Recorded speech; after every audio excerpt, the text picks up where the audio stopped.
Good morning, good afternoon, good evening. Wherever you are in the world, it's a day. That's what I'm going to say. It's a day. And as soon as we get mockers up here and FireFella up here and into co-host seats, we will do a very quick timestamp. And then we will unleash the mockers. Because I think the mockers would like to be unleashed. And that doesn't surprise me one bit. Anybody who was here and heard earlier during the book club, we never got to book club. We were too busy. We were too busy being angry and frustrated. All right. So I think we have people in the co-host seats, or at least it's on the way to the co-host seats.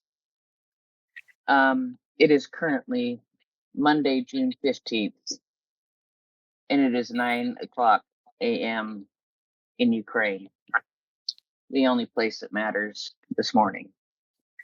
Good morning, mockers. Good morning, FireFella. I will start stuffing your nests, and I have a couple of ones that I had saved from earlier that I will also throw in there.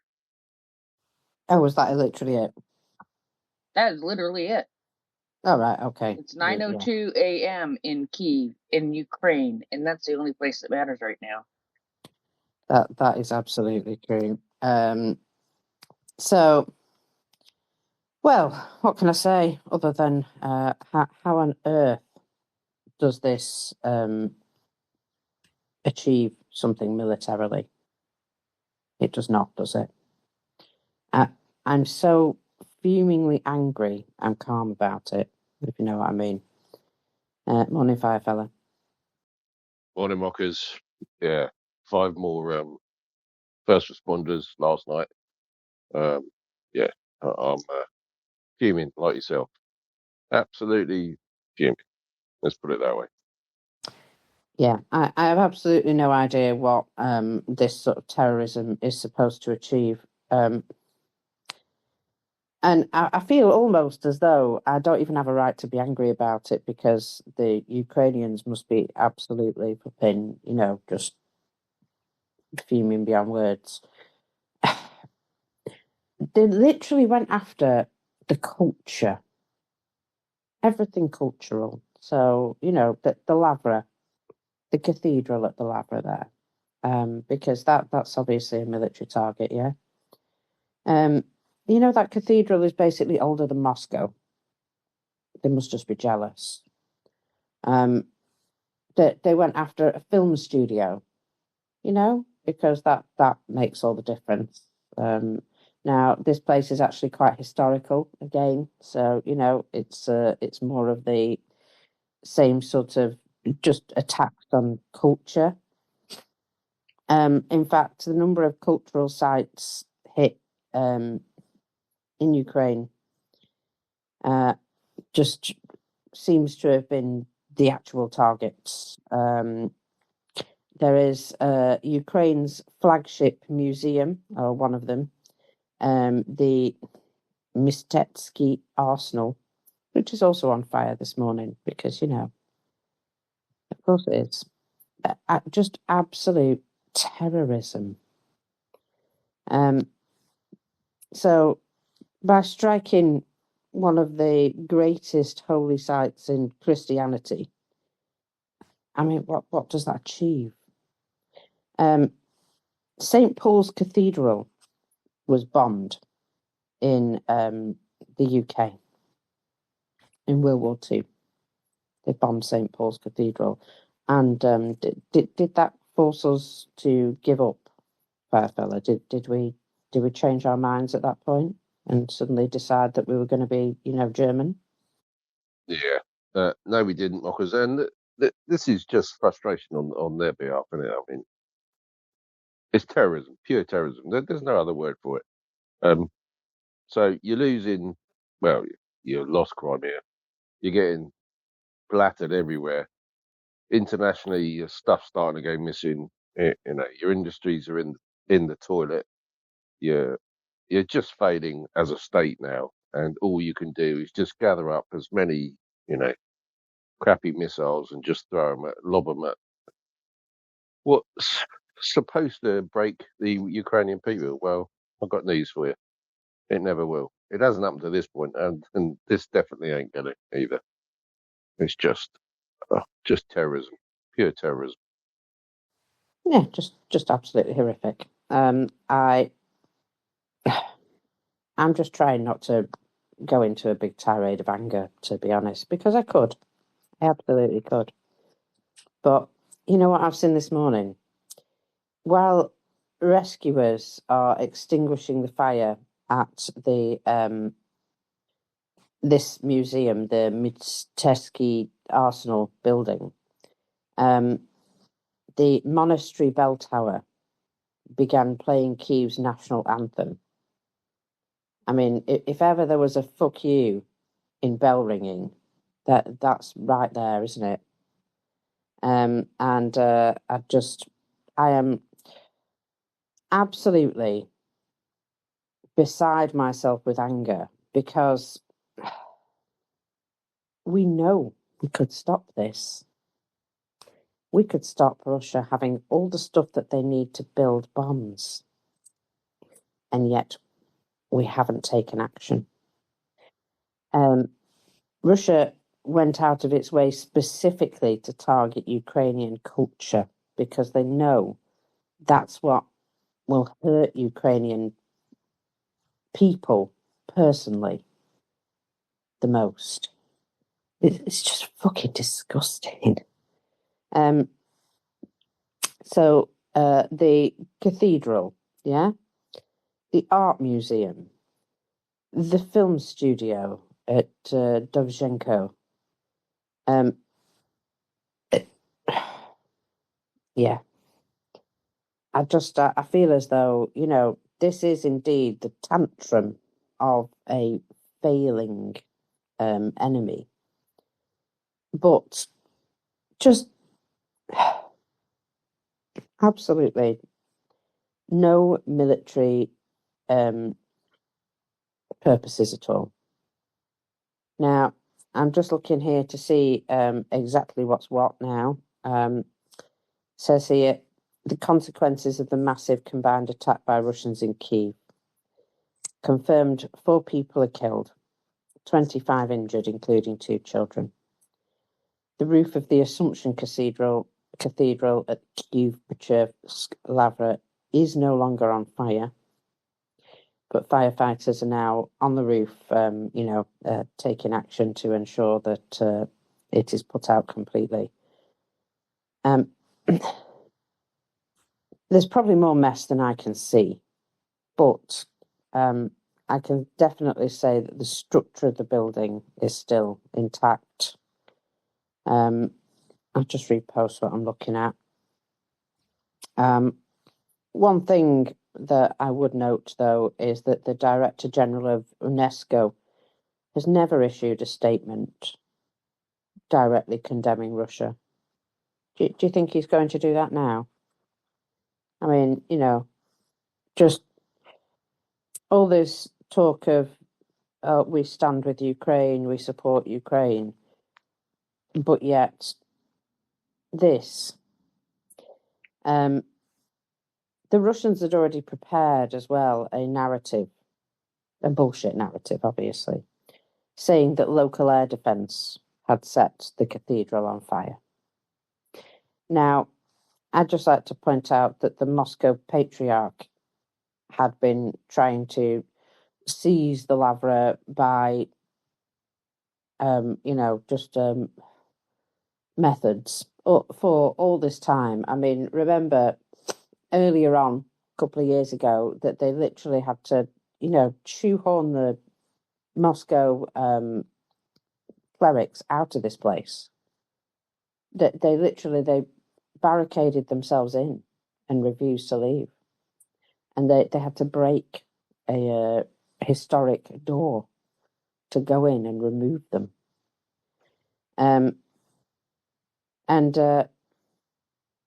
So yeah, that they are just mirroring the Nazis. that there are not words strong enough to express how fuming I am about this, and yet it is just a building, you know? But the historical significance is what really makes the difference. But it is just a building. And the people, in particular, the firefighters, 5 rescuers killed in Kyiv as a result of a secondary strike while they were trying to save lives and property themselves. I mean, that's just absolutely... There are lots of swear words I could insert at this point. So it wasn't just Kyiv, it was Kharkiv and Dnipro as well. And they're just going after the ancient places because they can't take them by force. They'll destroy them, pretend they never existed. And that is just... There's many words that I could say. But words won't get anything done. It's payday for me today, and I'm going to rage donate to a few places because there's so much rage in me. We believe that we live in a civilized society, don't we? We believe in humanity and, sharing our history and our culture. And what Russia is doing now is actually terror against that heritage, our heritage, not just Ukrainian heritage. This is no different to bombing the Sistine Chapel or the Louvre, destroying the statues of Buddha, which was done by Russia's good friends, by the way. This ideology, we cannot afford to let it continue to spread in our own countries as well. Honestly, if I meet somebody who supports the far right in any way at the moment, they better woe betide I don't chase them down the road and smack them. Because, anything carrying a Russian flag is going to get it from me.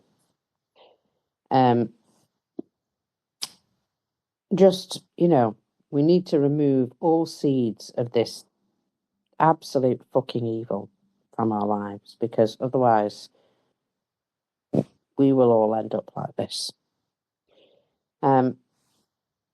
Just a city in the capital of Europe, absolutely scorched and terrorized. It's very hard. It's very hard to not scream in your ear, to be honest. You'll also note that, this isn't the biggest piece of news, but during the attack on Kyiv, Russia also destroyed Poshta's most advanced logistics terminal, Ukraine's first fully automated parcel sorting hub, which, again, is actually quite important because, it's a connection to the outside world. It's an achievement. It makes me really fucking mad, FireFella. You have to talk for a minute before I shout.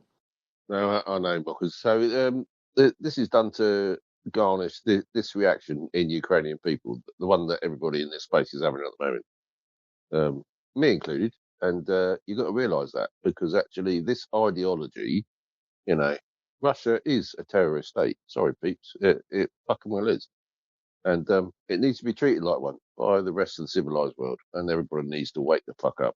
But I, for one, and like you, I'm not going to just shout at the ethos today. I'm going to rage donate to a few different places, because in moments like this, you need to just double down on your resolve, don't you? And go to those places where actually, this is important. So this is all noise. So this is all done to garnish a reaction in the West and in Ukraine. They're not going to, but they don't know that, because they've been doing it for hundreds of thousands, for thousands of years. And it's not going to work. It won't work on the Ukrainian people, and it definitely fucking won't work on this community because we're all a bit wiser than that, a bit stronger than that, and I, for one, won't let it deter my support or admiration for the Ukraine struggle and the people. The death of 5 first responders is just, in anybody's book, just fucking terrible. But I'm not going to say thoughts and prayers. I'm just going to say best wishes to the families and hope they get through it. Well, they won't, will they? But to lose a co-worker is one thing. To lose 5 of them at one hit is just, well, I don't know. You get through it, but it's pretty shitty. Let's put it that way. Anyway, that's enough from me. Yeah. Well, I will also point out that while Russia has been doing that, committing just massive terrorism on a large scale, that Ukraine carried out attacks on Russia, but they didn't attack any civilian sites. They didn't hit any cathedrals or anywhere that wouldn't have had military purpose, and that is the difference. And that's why we support Ukraine, because they have a moral standing, basically. And it's very, very different to see, the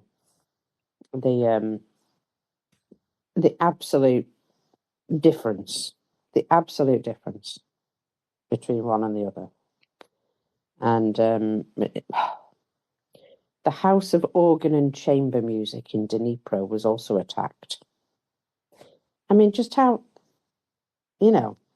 fucking low can you get? Just trying to kill music.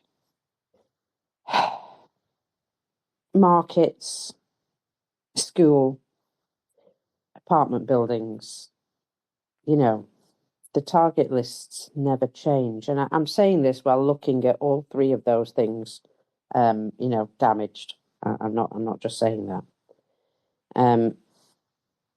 That they absolutely do this on purpose to try and break the will of the people. And do you know what it does? It doesn't break the will of the people. It absolutely makes them fuming. And so, yeah,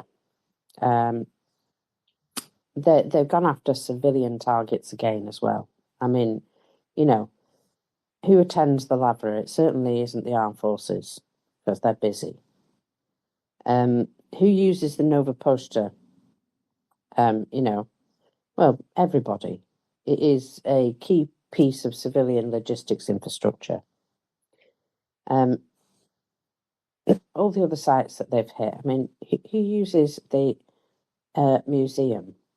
Well, again, the armed forces are a bit busy at the minute, so it's a purely civilian site. Again, with the film studio, it's just trying to ruin people's livelihoods. And for what? Because they won't achieve anything other than some righteous anger and a redoubling of Ukrainian efforts. Oh, I could be so angry. I could. But that's exactly what Russia want. They want us to feel anger. They want tears. They want, gnashing of teeth. And none of that achieves anything either. Just makes you have red puffy eyes, It's how I feel. Yeah? No. You're absolutely, you've hit a little point there. So what they want is they want you not to look. They want you to go, oh, that's so terrible, I can't look at it. Well, people, sometimes in life, you just got to open your eyes and look at it and see it for what it is. And then do what Mocha says, is just double down and go, actually, yeah, this is not right.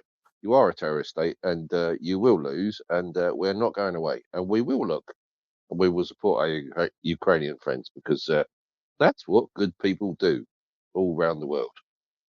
So just be aware, people. This is done both internally and externally.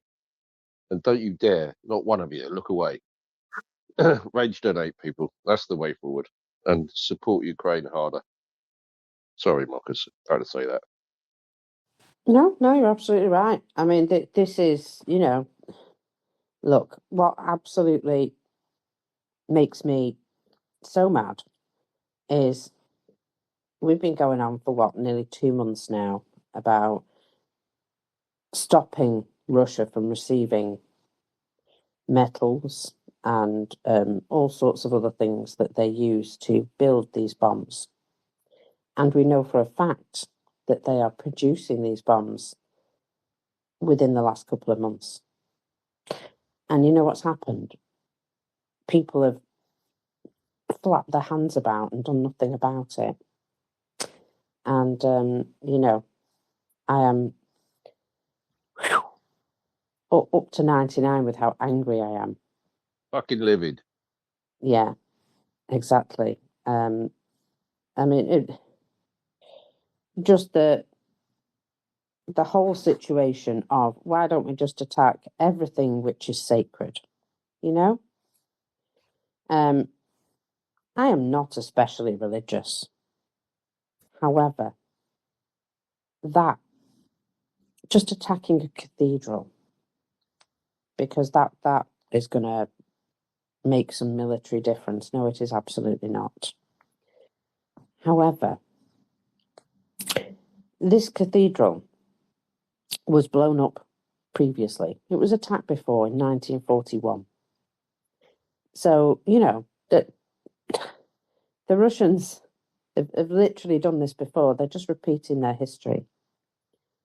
And you know what happened then? It was repaired. And you know what's going to happen now? It's going to be repaired. And it's definitely not going to cause Ukrainians to surrender. So, whatever the situation, Ukrainians will not cause, they will not despair. They will not run out of hope for themselves. The fact that Russian soldiers cannot even get enough water for themselves, I hope the situation gets worse for them at this point. I just, and I can't help feeling that way. Yeah. I feel as though, every terrible thing should befall the Russians attacking Ukraine at this point. Russian culture is destruction, and they prove it to us. The strike on this house of organ and chamber music in Dnipro, by the way, just looking at the damage in the pictures, there's all these little tiny holes.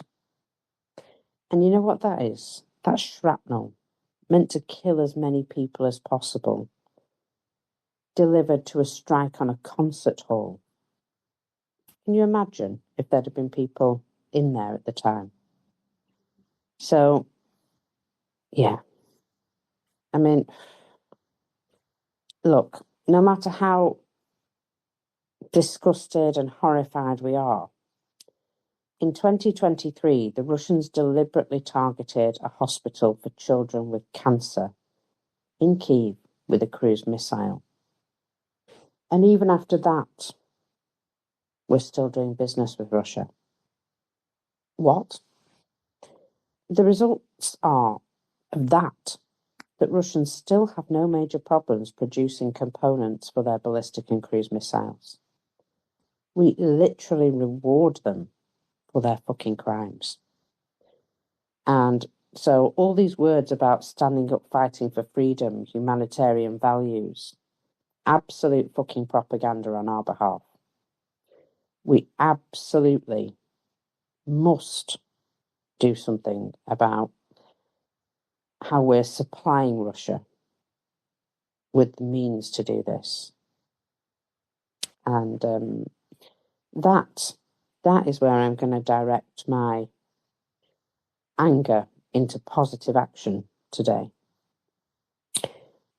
Because there's no other way to deal with it.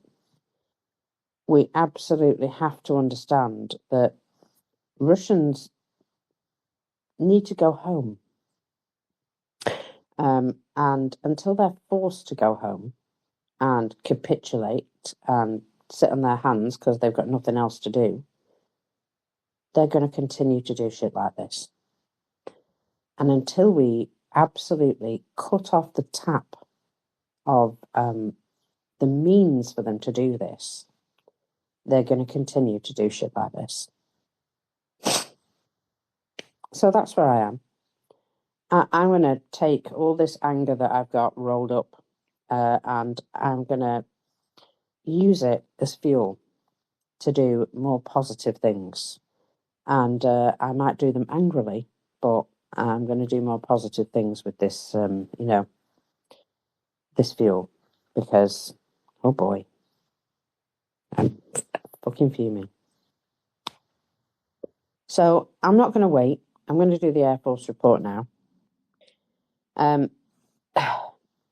70 missiles.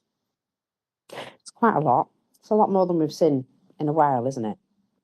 And they built those 70 missiles probably quite recently because we provided all the means for them to build them. So that is where I'm going to direct my energy. There's no point screaming and shouting. We need to make sure that Russia can't get hold of anything to build the next 70 bombs. So altogether, they launched 681 targets. 50 out of 70 of the cruise missiles, in general, were shot down. And 582 out of 611 UAVs were shot down or suppressed. So let's just go through the types of missiles. So they fired 6 Zircon anti-ship missiles because, there are regularly large ships in the streets in Kyiv, apparently. They just disguise themselves as cathedrals and, places where people work and live. 5 of those were actually shot down.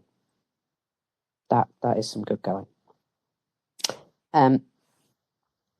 30 KH-101 Iskander-K cruise missiles were fired at Kyiv. And all 30 of those were shot down, which is massively impressive. However, there were also 34 Iskander-M /S-400 ballistic missiles. The ones that are much more difficult to shoot down.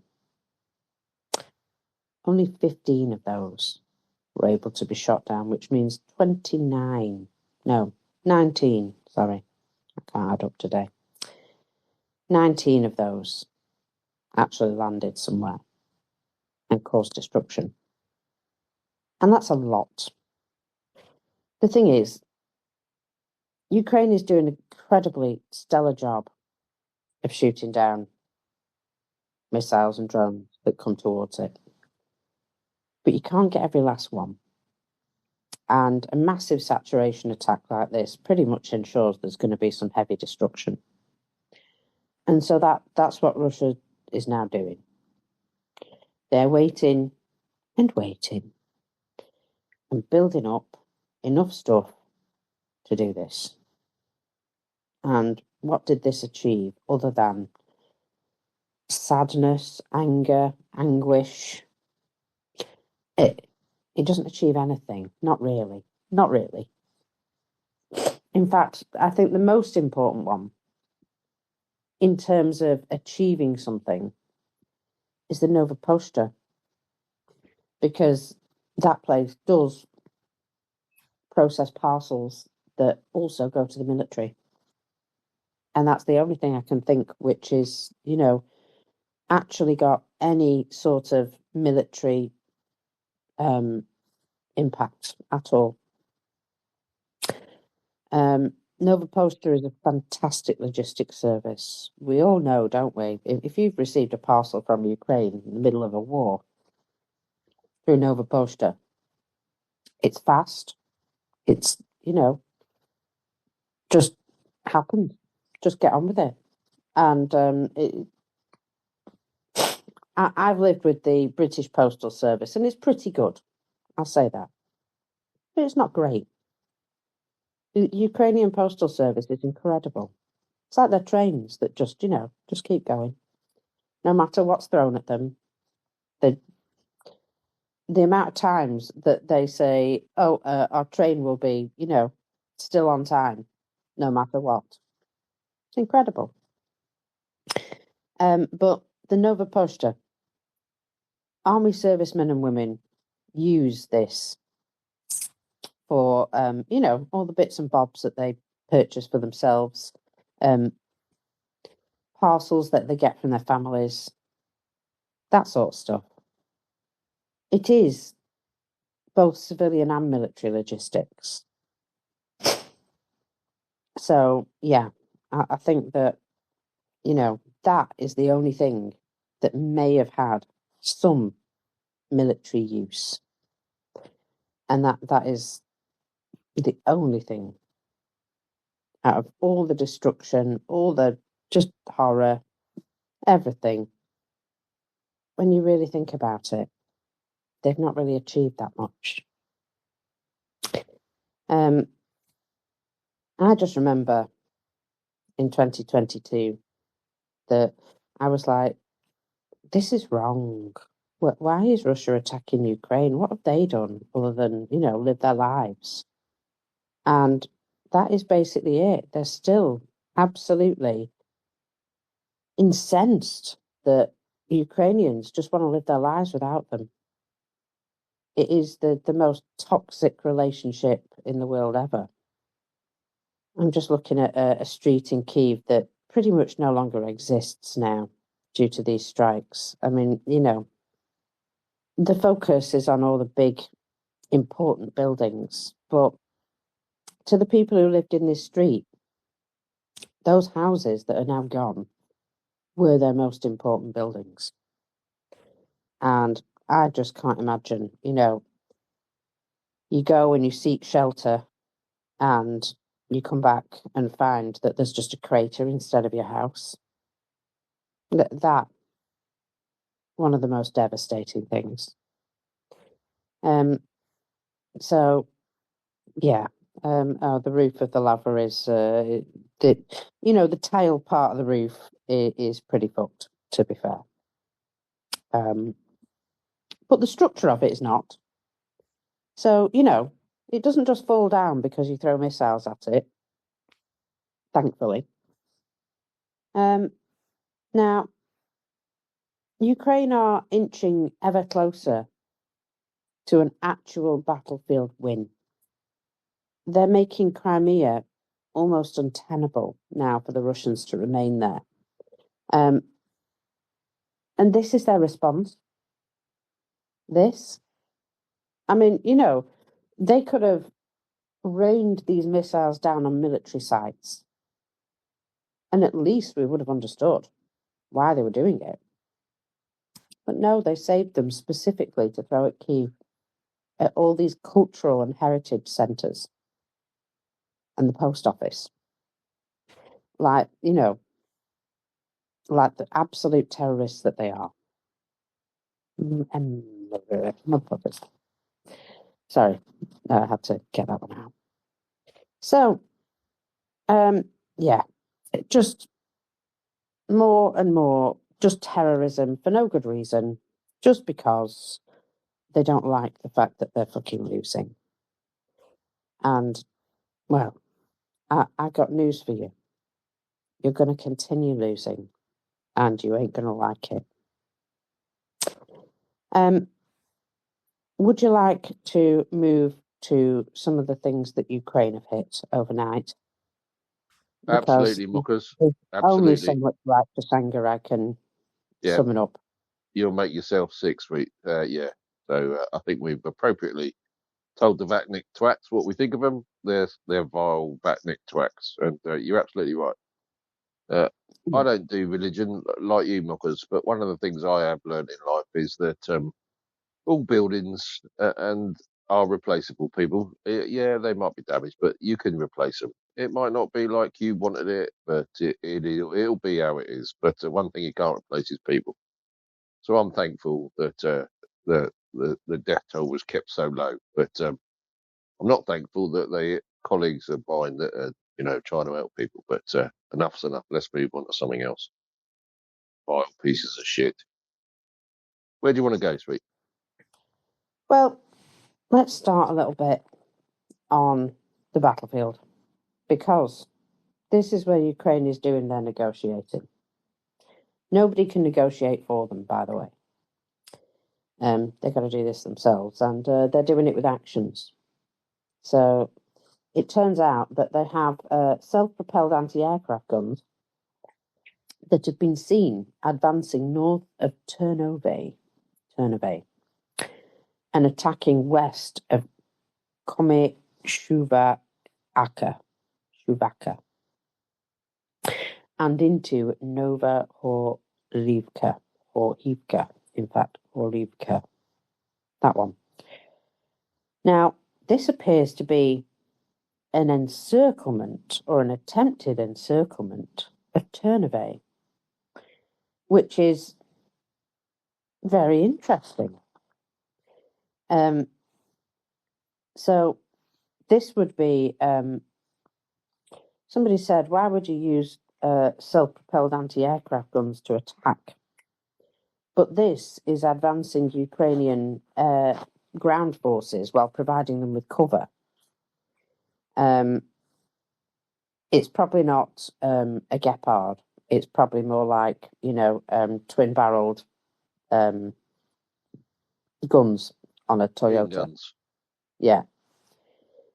So it's that sort of thing, which indeed would provide them with a fair amount of cover as they were advancing.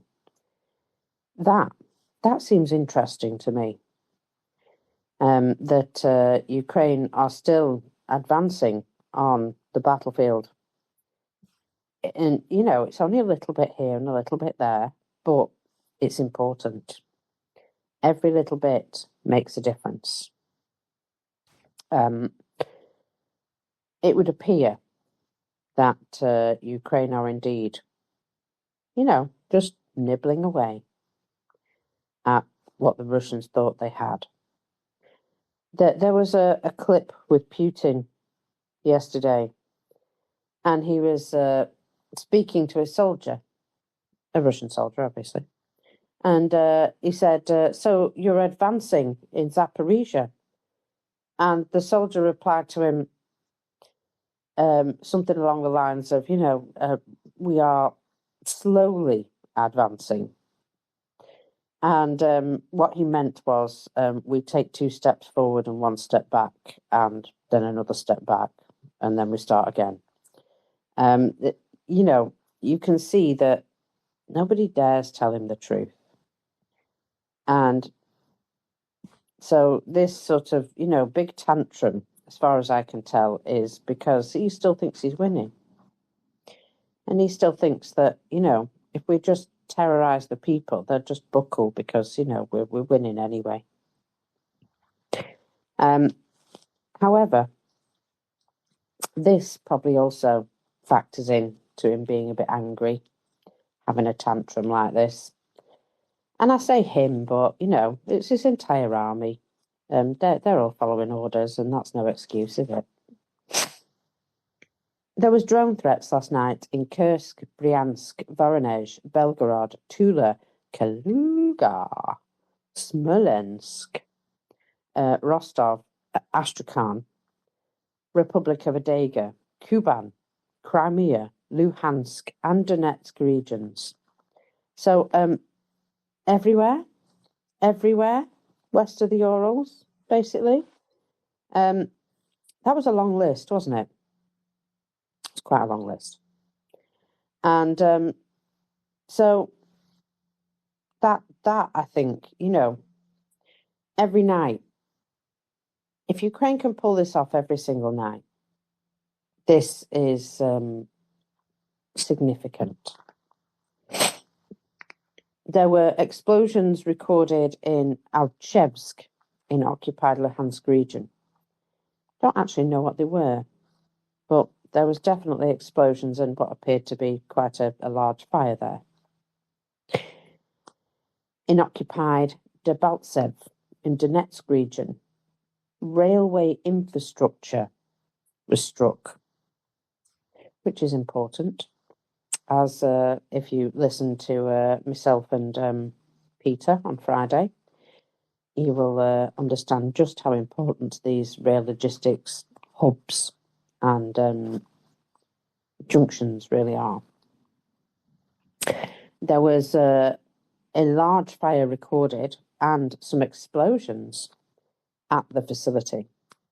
So that's an important one. Last night, Ukrainian drones again struck the Chonghar Bridge, as well as the bridge to the Arabat Spit. It is also suggested that a Russian air defense unit was also taken out at the same time. That coffee is cold. I spent that much time being angry. I've just made my coffee cold. That's very disappointing. So, bridges in the Kherson region were damaged again after a large drone strike. Following an overnight attack, the bridge near Chonghar was damaged again.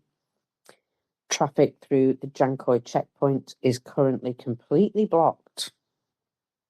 And we also spoke on Friday with Peter about how important that Jankoy checkpoint is. Completely blocked, you say? Nice.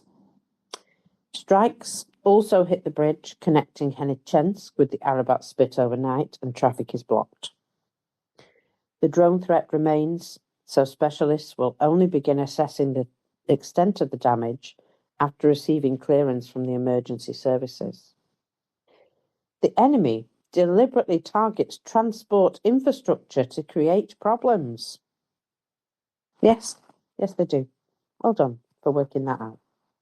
I mean, clever that guy, eh? And then we have this.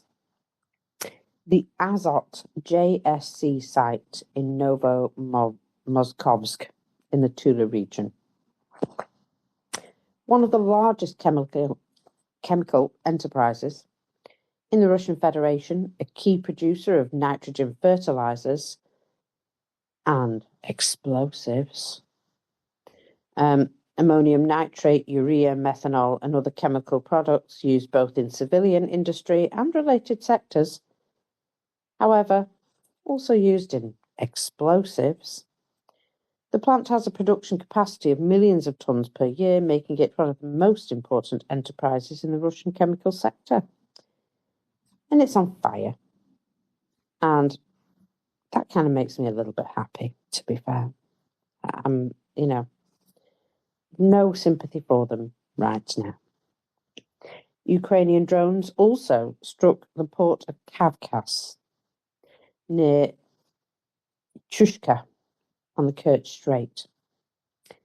A large fire has been recorded on NASA firms in that area. Oil fuel storage tanks may have been targeted there. And I would say, yes, very likely fuel storage tanks were targeted there because that's pretty much all that was there. Was a large amount of fuel storage tanks in that particular location. Now, this is right near the Kerch Strait, right near the bridge. If you're going over that bridge, you'll be able to see this place on fire right now. So, nice hit.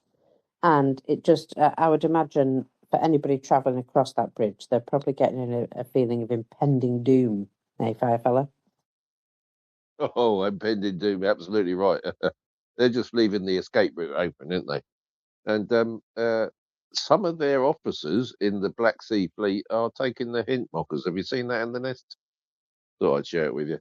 So the Russian Black Sea Fleet Command, so all the officers, has decided to evacuate Sevastopol because they know they're fucked. Sources inside the Russian Navy and the Ukrainian partisan network Atesh report officers have already started moving their families and property to Novosibirsk, I think it is.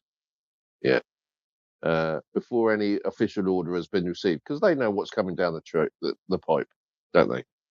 They know what's coming down the pipe. Is that actually this is an untenable situation, people, and we need to get out. So because they're very strong, upstanding, backnick officers, aren't they? So they're going to stay there with their troops. Are they? Flip flop.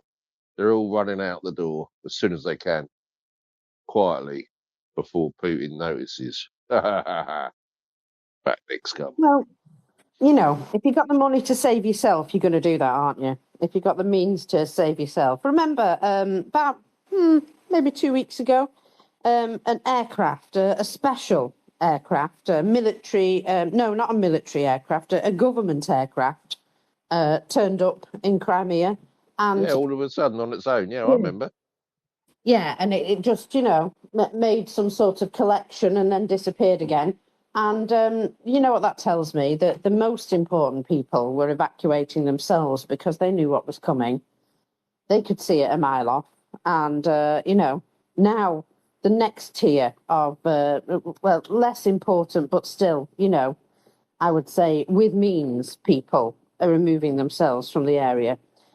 But not just them, there's lots of people now getting the idea and removing themselves from Crimea. And I think that this is great. So only a month into Ukraine's sort of campaign to blockade Crimea, Russians are now deciding that they've had enough already. I mean, these Russians that can suffer like no other, and, they're so strong, Russia's strong. They're leaving because they can't be bothered. They're not got the stamina to put up with this. So off they pop. It turns out that Russians are just selling off anything they can and leaving. One Sevastopol real estate agent says that property prices have collapsed by 40%. Thousands of homes stolen from Ukrainian owners that, are now in the hands of Russians. Now they don't want them anymore.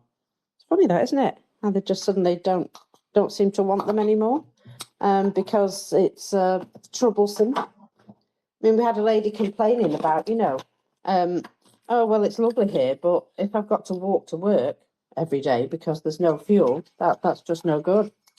And so I've just packed all my stuff and I'm leaving. And I was like, you know what? I hope she starts a trend. And it would appear that she has started a trend. It has been confirmed that Russia is now unable to fully supply Crimea with fuel in any way. They could supply by ferry in the past, but remember them roll off ferries? Yeah, they put those out. The ones that got annihilated. Yeah, that would have filled the gap, but of course, Ukraine have had this plan in the works for a long time. And so they made a point of taking those ferries out quite early on, didn't they? The main ferries that could deliver large quantities of fuel supplies were the rail ferries, and none of them are operational anymore, thanks to Ukraine's defence forces. There are still some conventional ferries, several of them, but the volume that they can carry is much less. At the same time as well, such transportation across the Crimean Bridge, well, they've not been taking fuel across the Crimean Bridge. Remember that fuel train that was on fire on the Crimean Bridge?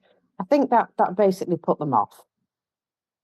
And it says there is no confirmed information that they have decided to take fuel across the Crimean Bridge.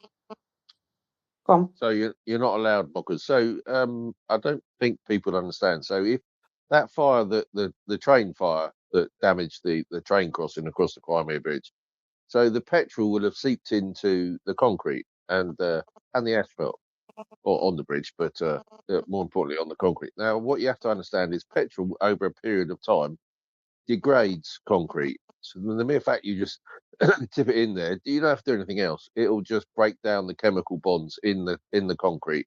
So it'll just get, over time, it'll just start to crumble, and that's why they're not sending really heavy trains across there, because they know at some stage it's gonna fall down. And also that's why they're not allowing people to take petrol across the Crimea Bridge, because if there's an accident and it gets on the tarmac, it just dissolves it. It absolutely just dissolves it, and then goes into the concrete below, and then starts to dissolve that over a period of time. And even worse, if it's on fire, you had a fire on the carriageway, would absolutely destroy it, and that's why they're not doing it, Mockers. Yeah, so they are getting the message. Indeed. You've got interference with your headset again, by the way, just so you know. Sounds like you're sending a fax. So tour operators and hoteliers also have been reporting that there's been a mass cancellation of bookings of holidays in Crimea, right in the middle of the holiday season as well. What a shame for them, eh? So one tour operator called Tour Ethno, 80% of booked arrivals for June have been cancelled. And for July to August, about 50%, because, people still live in hope, I suppose. Another industry representative said that in 10 days of the fuel crisis, the number of booking cancellations exceeded the number of cancellations for the previous year in total. So a whole year's worth of cancellations in 10 days. And hotel occupancy is now 30% compared to the usual 80%, which is, I would say that's not great for business. Now, I've been watching some videos and what have you in the background. I think it was Denis Davidov that said this, that when they stop booking holidays in Crimea, that's when we know they've started to understand that Crimea is no longer theirs. So, what do we have here? We have a little, just write up. We were planning to go to Alushta. We'd changed our minds and cancelled our reservations and returned our train tickets. Crimea is a classic, of course, but what about the gas? Maybe it's better to go on vacation to our dacha. At least we can barbecue there. I'm considering Dagestan. The sea, the sun, the beauty. I'd definitely like to go to Crimea, but I won't. It is such a shame that this is happening. Yes, terrible shame. We won't be going this year. We've cancelled our train tickets, not because of the events, but because apartment prices have skyrocketed. If you say so. These prices have already surpassed Sochi in terms of audacity. We will go to Crimea after the Second World War. We have postponed it indefinitely. It is now a shame. I'll refrain from travelling for now. These are all just quotes. The reservation is pending for August with a prepayment, but if nothing changes, we will cancel. We refuse this year and will go to Volgograd to visit relatives on the Volga instead. The sea there is dirty now. It is covered in oil. There is no gasoline. Prices are sky high. And Russia is very big. There are many other unexplored places. There absolutely are, and you should stay there and visit those places instead because, you never really liked Crimea anyway, did you? You never really wanted to go there anyway. That's what they'll say. They'll say, oh, well, it's expensive and it's dirty now and we're just, it's no good anymore. And they'll just decide for themselves that they don't want to be there. Now, gasoline, massive problem. And absolutely not just in Crimea now. Huge problem. In the Donetsk People's Republic, There is no gasoline in Donetsk or anywhere in the DNR. Occasionally, some will appear at a gas station and it will immediately empty. Well, of course, because people have been waiting for days. Along the Donetsk-Avilo-Uzpenka highway, the author didn't encounter a single gas station with fuel. And the same was true in Donetsk itself. In the Rostov region, limits are now introduced at gas stations from the border of the DNR or DPR or whatever they want to fucking call it, to Rostov. But all this is bearable and can be survived. The critical situation is that the military personnel working in the line of contact, basically, have no fuel. Oh, what a shame. One of the units sent a vehicle to purchase fuel at their own expense because they didn't have any fuel for the front line. Naturally, the quantities needed were in barrels. So, if you recall, there was an image of a couple of civilian vehicles and they had boots full of these sort of large tanks full of gasoline, which I'm sure wouldn't be, a violation of health and safety at all. But they were actually for the armed forces. And the video showed a guy who was probably Chechen, and he said, we've been sent on what he called a humanitarian mission, which it quite clearly wasn't because it was for the army, to supply the army with fuel. Now, of course, they took these big barrels, and at all gas stations in the Rostov region, they refused to fill the barrels because they didn't want to give out that much fuel to one person. They do not even provide fuel for the fighters advancing our front line. Well, oh dear.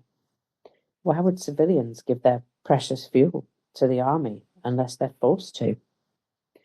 I mean, it's going to reduce the Russians' ability to conduct any sort of sustained offensive, because it's not just the fact that they can't run around in vehicles. Generators keep their, dugouts warmish. I mean, it's not really a problem at the moment, but, if they want any electricity at all, they've got to feed the generator with fuel. And so electricity, I feel as though, the fact that they say they're advancing the Russian front is also quite questionable. I mean, yeah. A collapse of fuel will lead to a collapse of their ability to fight. Not that they were doing an awful lot of that in the first place. Now, they've got another problem in Donetsk, and I'll do this and then I'll do the other numbers. This quite a big problem, actually, in Donetsk. Romanov complained about this one. Another problem for our troops are traitors who transmit the coordinates of our points to the enemy and monitor us for the enemy. For example, about a month ago, a traitor was identified in the 8th Army's Operations Department. He officially requested information about our observation posts and command posts. And shortly after, this information was transmitted to the enemy, who immediately followed up and took them out, obviously. So, Russian defection as well, because people are just generally dissatisfied. And you know what Russians do when they're pissed off? They take it out on somebody else. And so they're taking it out on each other. It will be interesting to find out how deeply the Ukrainians managed to infiltrate the Russian military, by the way. It's going to be quite interesting to find out. I'm going to do the numbers. You'll be glad to know. So here we go. Let us get them up on screen because, oh boy, there's been a lot of, I woke up extra early this morning after having a terrible night's sleep, and then I knew why I'd had a terrible night's sleep, because, just a horrible night. Horrible. 1,320 liquidated personnel. That's a fair few. Again, it's up there, quite high, and still up there with the average, shall we say. And as an average, that's a lot. We have 5 tanks. I mean, I'm surprised they still have any of these things left, but they do still keep building them to a degree. 5 tanks and 10 combat vehicles. Another 72 artillery systems, which is just a huge amount. 2 more MLRS and 1 more air defense system. And then we have this. 416 vehicles and fuel tanks. Ukraine are getting really good at interdicting Russian logistics. They've got the reach. They've got the capability now. And they're getting on with using it, aren't they? Doing a fabulous job. Now, 8 special equipment. Now, I understand that some of these may have been radars, just from some of the montages that I've seen over the last 24 hours. But 8 special equipment. And I always think that these things are going to be really hard to replace. So I'm happy about that. Now, there was a few more UAVs, tactical UAVs taken out. 2,314. At one point, Ukraine said they will be sending 1,000 drones a day. And we were all like, no, they won't. Well, now they're sending more than 2,000 drones a day. What are we doing about it? We could do a lot more about this. We absolutely could. And if you feel like your voice doesn't matter, add it to the many other voices who are writing to their MEPs and, putting pressure on their own governments to try and help Ukraine. Because as a collective, we are much bigger than we are as a single voice in the dark. The more we gather together, the more we become a pack of dogs rather than just a single mutt. It matters. It makes a difference. Public pressure works,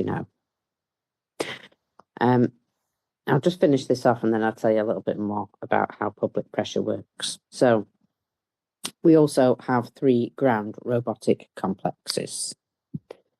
So, yesterday, there was an article that came out, and I'm just looking for the publication now. This was the journal IE, which is the Irish journal, and it says here, the government would support EU sanctions on Orhanish alumina if the ongoing investigation confirms concerns that its exports may be feeding into supply chains linked to Russia's war effort in Ukraine. Do you see how the wording has changed on that, FireFella? Yeah, first thing, how's my audio? Fine, loud, in fact. Oh, good. Now. So, it's starting to move, isn't it? From it's got nothing to do with us. Hang on. I think we might have a problem.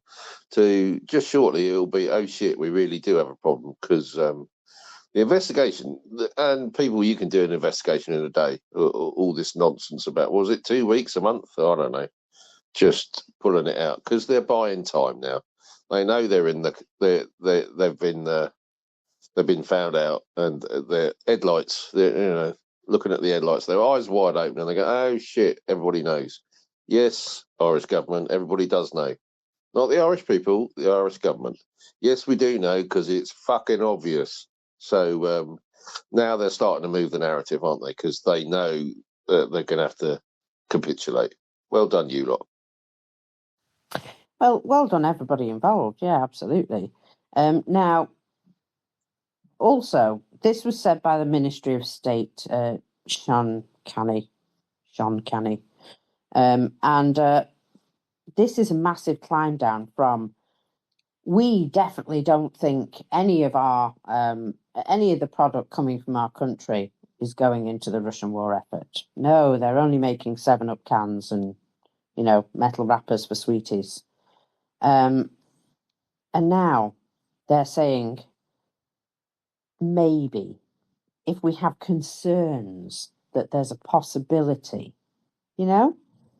So now they've gone away from that. Definitely not. No, it's completely used in a vacuum and it definitely doesn't go to the Russian war effort. To now, if we have concerns that it might be being used in the Russian war effort. That's a very different stance to a week ago. Extremely different posture. On top of that, aluminium is fungible.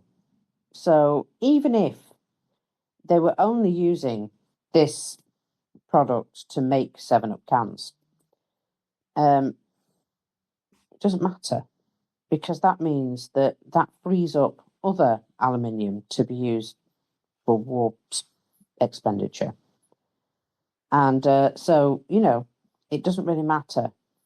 The very fact that they have the product means that they can spend some of it on their war. And so, yeah, they appear to have started to climb down. Now, the Irish are the people who are making this more pressure, who are piling on the pressure. So let us not rip at the Irish people, because what you see online is a very, very small subset of tankies and possibly people who claim to be from Ireland who actually aren't. So, yeah, if we see, all these narratives, we know that, look, Russia deployed a bot army against this issue, which goes to show that it will hurt them. They sent Che fucking Bose, whatever his name is, that dickhead. What a fucking lowlife he is. Yeah, indeed. Which tells you, they actually went to the trouble of deploying this dickhead to go to Ireland and say, oh, it's all a load of nonsense. The very fact that he was sent to do something like that tells you exactly how much it's going to hurt Russia. And I, for one, am very pleased to have seen him turn up there, because that tells us we are over the target. We just need to double down. We don't need this, absolute burden of proof either, that, they were first insisting upon. They've basically said, well, if we have a suspicion, and that is where we're going to prove, that there is quite a high suspicion. It shouldn't be up to us to prove that it does feature in Russian weapons. It should be up to them to prove that it doesn't. And they're not going to do that, are they? So we know the answer. We also know how much additional product has been sent to Russia since 2022. There are many calls now to nationalise this plant. And like I said yesterday, I think Mr. Mark Carney might have actually discussed the possibility of purchasing this plant, because Canada used to run the plant with a company called Alcan. And, there's no reason why they couldn't do that again. Also, Canada supplies an awful large amount of bauxite, which is what the plant needs to, to operate. And, of course, the current suppliers for that plant are Russian suppliers, and they were saying, basically, you take our plant, we will take away your ability to use the plant by just stopping the flow of bauxite. And if you've got somebody else on board who also has a lot of that stuff, then that actually renders that point irrelevant, doesn't it? So, yeah, important. Important that we get this done and close every other loophole, because there are far too many, and we are basically rewarding Russia for murdering people in the streets, in their beds, on their way to work, you know? And it's horrifying, and it shouldn't happen. The fuel crisis is now affecting the Russian army. Russians have been literally refused to fill up with more than a certain amount of gasoline.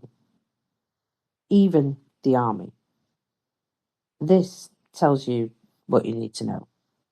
That they are not in a position to keep on the way they are. In the Irkutsk region, street lighting has to be turned off due to a lack of funds in the budget. I have never heard of that happening before. A local deputy said that the city of Bratsk, with a population of around 200,000 people, has entered what they're calling a total austerity regime. That one, even. At the end of 2025, the budget deficit of the Irkutsk region amounted to 46.4 billion rubles, which is a lot. Now, streetlights. I know it may sound like, oh, at least there's no light pollution. They can look at the stars, eh? But streetlights, they also actually make streets safer, You're less likely to be mugged because it's lighter, people would see. You're less likely to be abducted into the army because you'll see them coming. Well, guess what? Not anymore, you won't. People will just refuse to go outside at night unless they absolutely have to. And Irkutsk is the place that asked for help from China. If you remember, they asked, could China help them build one of their schools? And, I wonder. There is a complaint from one chap here. Where is he? There he is.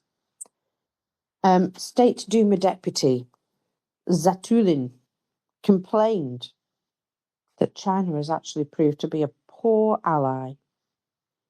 Instead of helping Russia, they are just profiting from the war. Oh, say it ain't so. Zatulin says that China benefits from the perpetual war, which it's exploiting for its own ends. Oh, gosh, that colour me shocked. He effectively admitted that by prolonging the war, Putin is merely serving China's interests. I mean, well done for working that out, fella. They've only just figured that out, that the war is like a win-win for China. The Russians are paying through the nose for all the stuff that they need because they can't get it from elsewhere, certain items. And China's just waiting for Russia to be so weak that they won't be able to do a thing when China just moves into the Far East and says, oh, by the way, this belongs to us. You're okay with that, aren't you? So, yeah, it's mad because China is sort of using Russia's own playbook against them. He says China benefits from perpetual war, which it exploits for its own ends. Well, guess who else does that? And it's only taken them 4 years to work that out. Never mind, eh? Now, we did see and speak about the shadow tanker being nabbed in the British waters yesterday, didn't we, FireFella? Yes, we did, Mockers. You got some more news on it? Well, as it happens, yes. It turns out that all the other shadow tankers that were on their way to travel through the channel suddenly decided to change direction. they turned back or they turned away from UK waters in the hours since. And, well, that kind of tells you something, doesn't it? That tells you that they're concerned, that there's a possibility of being captured themselves. So what you have to do is you have to take action. You have to punch Russia in the nose, and then they understand that you might do it again and they back off.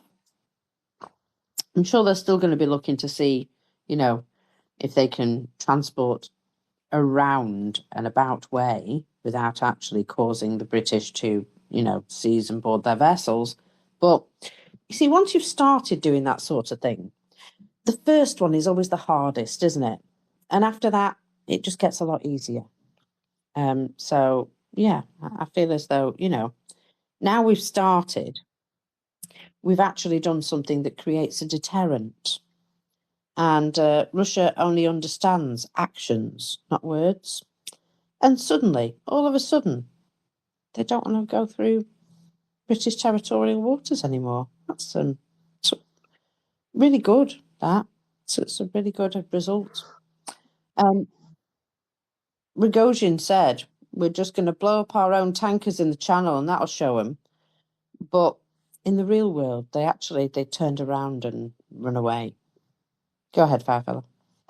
No, so they'll go round to the UK, won't they? They'll go past Ireland and up past Scotland, the long way round, which is what we want them to do because they're burning fuel, aren't they?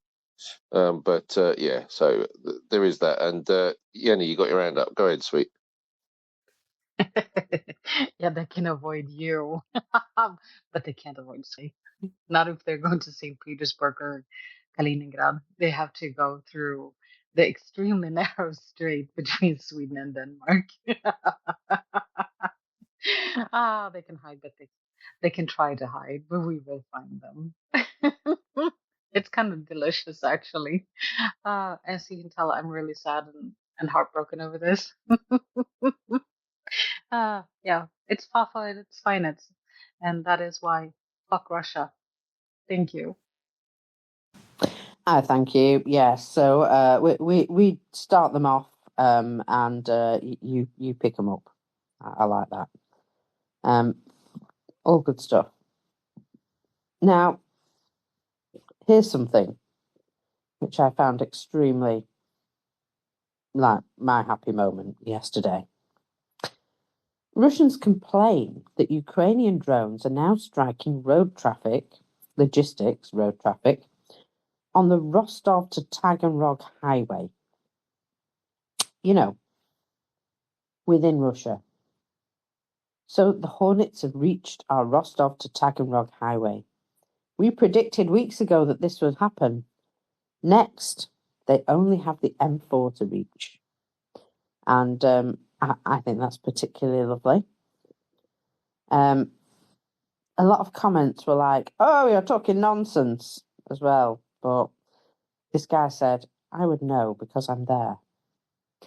By August, that they'll be begging us to take Rostov off their hands, won't they? Maybe not quite, but just there'll be problems. And this fuel shortage isn't, just isolated in one area anymore. No. Restrictions have been introduced across the entire network of Tatneft gas stations, Tatneft, those guys. Samara, Nizhny Novgorod, Udmurtia, Kazan, Cheboksary, Ulyanovsk, and Kubaz. They all have a 20-litre limit or a 40-litre diesel limit. Just pointing out that might be a problem because have you seen how big Russia is? Have you seen how big it is, FireFella? It's vast. That's half their problem, mockers, isn't they? They can't defend it all because it is huge and it's spread out over a massive area. And that's why they've said to their refinery bosses, you've got to do your own self-defence, air defence, because A, we can't afford it, B, it'll be a massive logistics problem, but there's just too many of you. And the state is Yeah, we're sort of out of money because we're trying to bomb the shit out of Ukraine, and that costs us a pretty penny. But yeah, it is massive, Mockers. Yes, and well, they rely on fuel an awful lot. If they don't have any, it's kind of awkward, isn't it? Kind of awkward. There was also people in Rybinsk area. You know where the oil depot is massively on fire. It looks like they've got sort of a big looming mushroom cloud of black going up into the air there. The place where they're getting oil rain now. Oh, it just gets worse, doesn't it? Yes, go on. Yeah, well, that's what I was about to say. People are literally putting out receptacles to collect the oil rain now because, that might help. I don't know about you, but I don't think that stuff's going to be good to burn inside your home, Probably give everybody cancer. What do you reckon? Well, I wouldn't be buying any fresh vegetables from there at the moment because, yeah, you're ingesting chemicals that are going to give you cancer later on down the line. So, they're all carcinogenic now. So that's handy, isn't it? Couldn't wish it on a better set of people. Suck it up, sweethearts. Well, yeah, I hate to acknowledge it, but you're absolutely right. All of that stuff is going to give them cancer. But they smoke a lot anyway, so. Yaroslavl region as well. I noted that it was stated earlier on in the day yesterday that there were so many tanks burning, they couldn't count, or at least there were so many large fires there, they couldn't count how many tanks were burning. And, well, I see 3 large fires at the very least. So, what a mess. And I don't know if you saw the video, but there's these 3 large columns of fire going up, and I do mean fire, you can see above the tops of the trees, the flames. And, well, nobody's doing much about it. People are just sort of like, just going about their daily business. Just wandering around, just, whatever. Shocking to me, that. So it's not only these sorts of targets, but there was this. Between 11 p.m. and 10 past 11, 4 enemy drones attempted to attack the Melitopol central power substation, which would also affect train travel, by the way. It says here, our fire teams put up a fierce resistance, resulting in none of the strikes achieving their targets. There are no fires. Yeah? Remember what he said there. Due to the ongoing air raid, Melitopol and a number of settlements in Zaporizhia are currently without power. Thought you said nothing happened. They didn't reach any targets, and yet suddenly you're without power. And then, not 10 minutes later, in fact, no, only 3 minutes later, he says there are more arrivals and there is a fire. So I guess he had to update. Oh, sorry. I'm being attacked by yawns at this point because I did not sleep very well. Whenever there's a huge attack on Ukraine, even if I know it's happening, even if I don't know it's happening, I still have a terrible time sleeping. It's amazing, that, isn't it? So, yeah. So let me just check that I haven't missed anything out. No, I think I've done quite well, actually. Defence forces attacked Crimean Bridge, or at least not the Crimean Bridge, the bridges leading into Crimea from the mainland. So, Chonghar and Henichensk. Sorry, yawn. Now started, by the way. It'd be a struggle to stop. I'm going to book today off work because I can't keep my eyes open. A fire was also recorded on the territory of the Kavkaz port in the Kerch Strait. Very nice. So very close to the Kerch Bridge, by the way. In Debaltsev, the railway infrastructure was attacked, which is, I would say, quite important, that one. And in Tula, oh dear, it would seem that as well as the target being hit, Russian air defence also managed to take out a couple of residential buildings. Because, that's what they do. I'm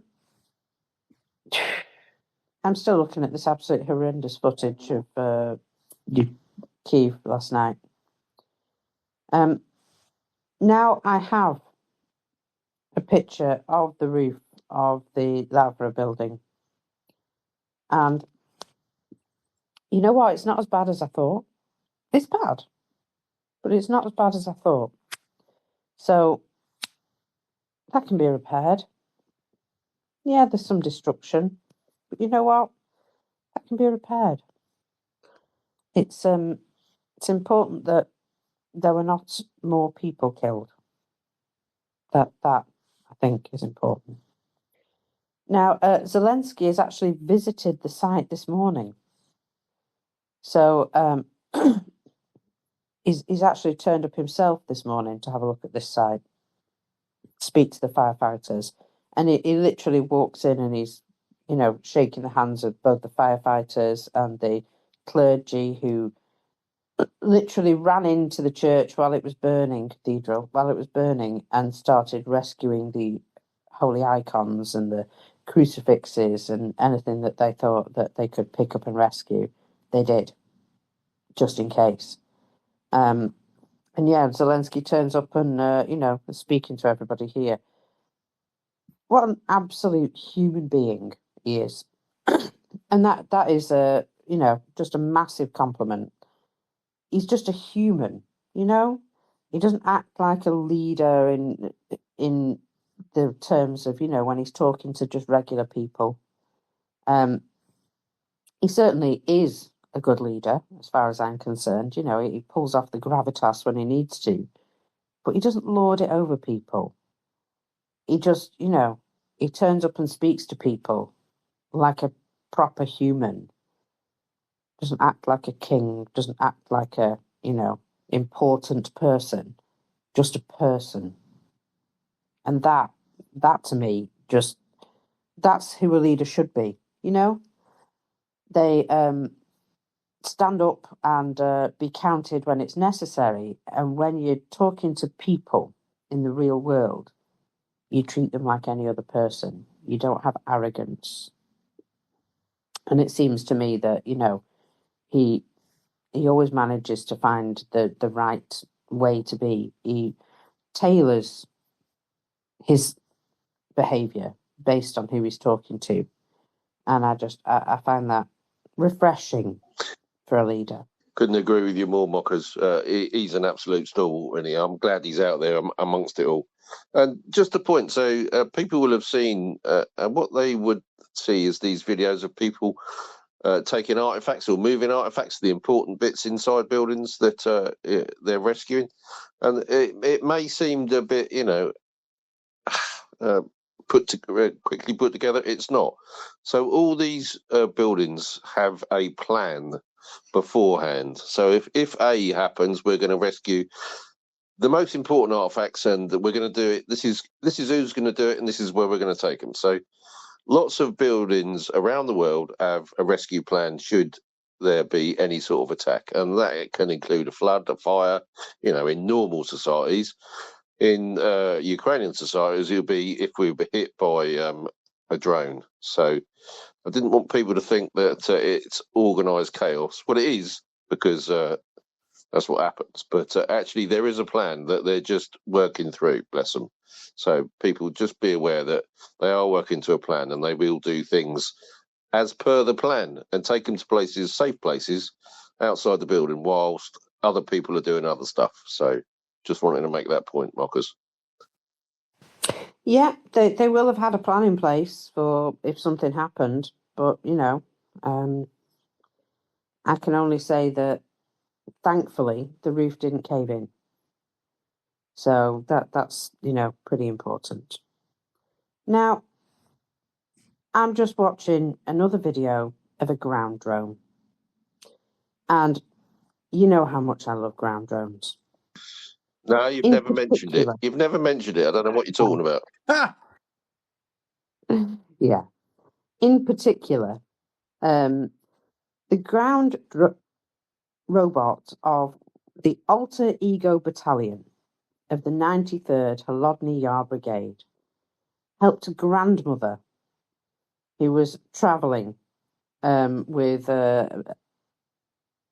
another grandmother here. So she was travelling part of the way from Konstantinivka to Druzhkivka, herself, her dogs, by the looks of things, and dragging a cart of her possessions. And you can see how this ground drone identifies the person. And let me just retweet this for you so you can see. And that they must have said to her, they must have had a speaker on it or something and said to her, "Oi, put your stuff on here, sit down, and we'll take you to your destination." And even the dog sits on the ground drone. Yeah, there we go. She's picking up the dog and putting the dog on as well. And then it takes her down the road, and the soldiers meet with her and make sure that she's able to get to her destination. And I just think that this is incredible work that they're consistently, they've got these ground drones to help them with logistics and what have you. And they're like, look, this little old lady needs help. And they immediately stop what they're doing and help. The humanity, the humanity. It gives you hope, doesn't it, for the future? It really does. These people are all right, they're gonna survive anything because they care about one another.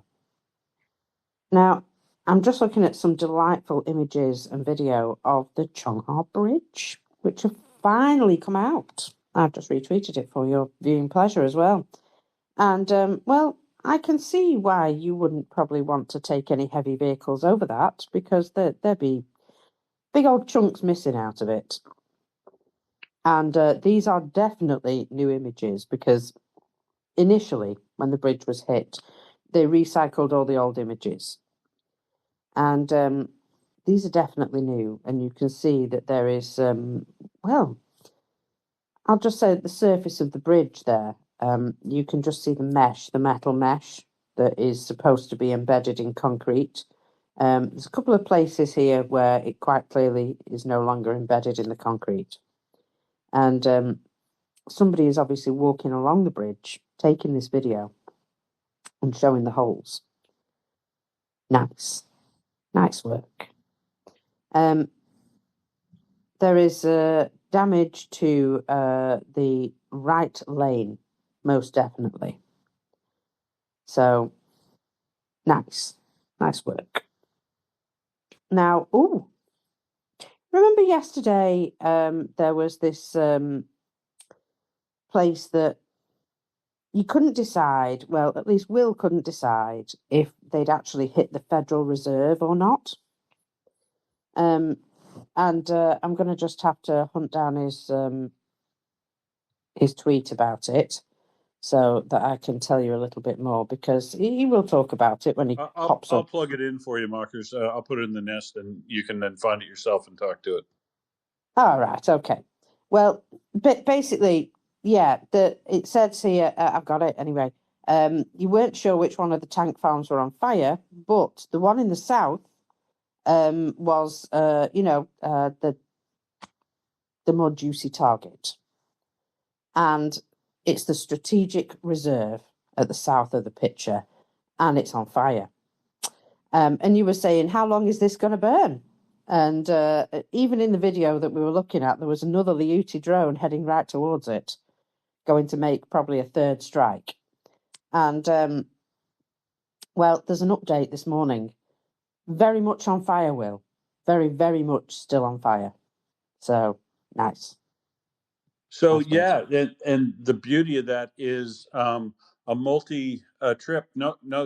I mean, like I said, it's beautiful when you see a fire going, probably a 2-tank fire on the right hand side going, and a 3rd tank fire well over to the left. And the Ludi loops through the smoke to set a 3rd fire somewhere. So, they probably have 4 or 5 tanks on fire in that facility.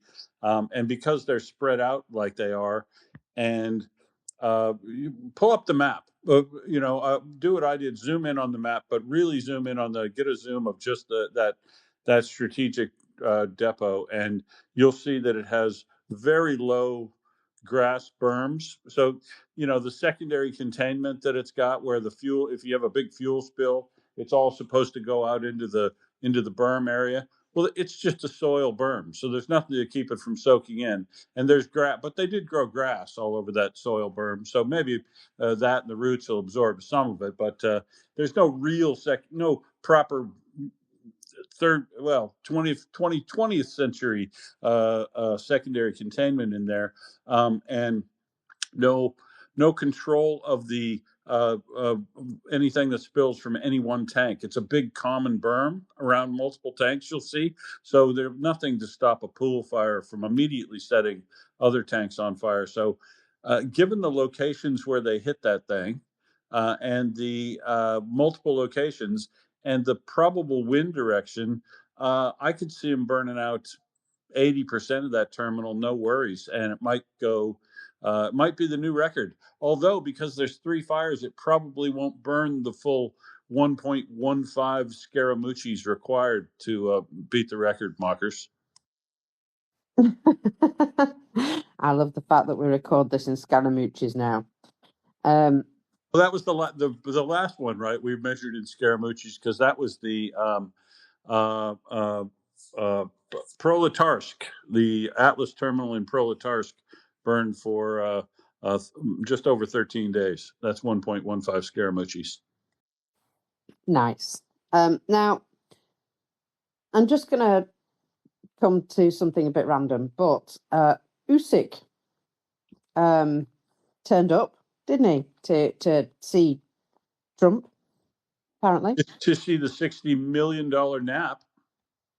Yes, he did indeed fall asleep during his birthday event, which is a shocker, isn't it? Shocker. However, did you note, there is something that I noted very specifically, that when Usyk shook Trump's hand, Trump didn't try that handshake dominance thing with him. Not at all. And I thought that was quite funny.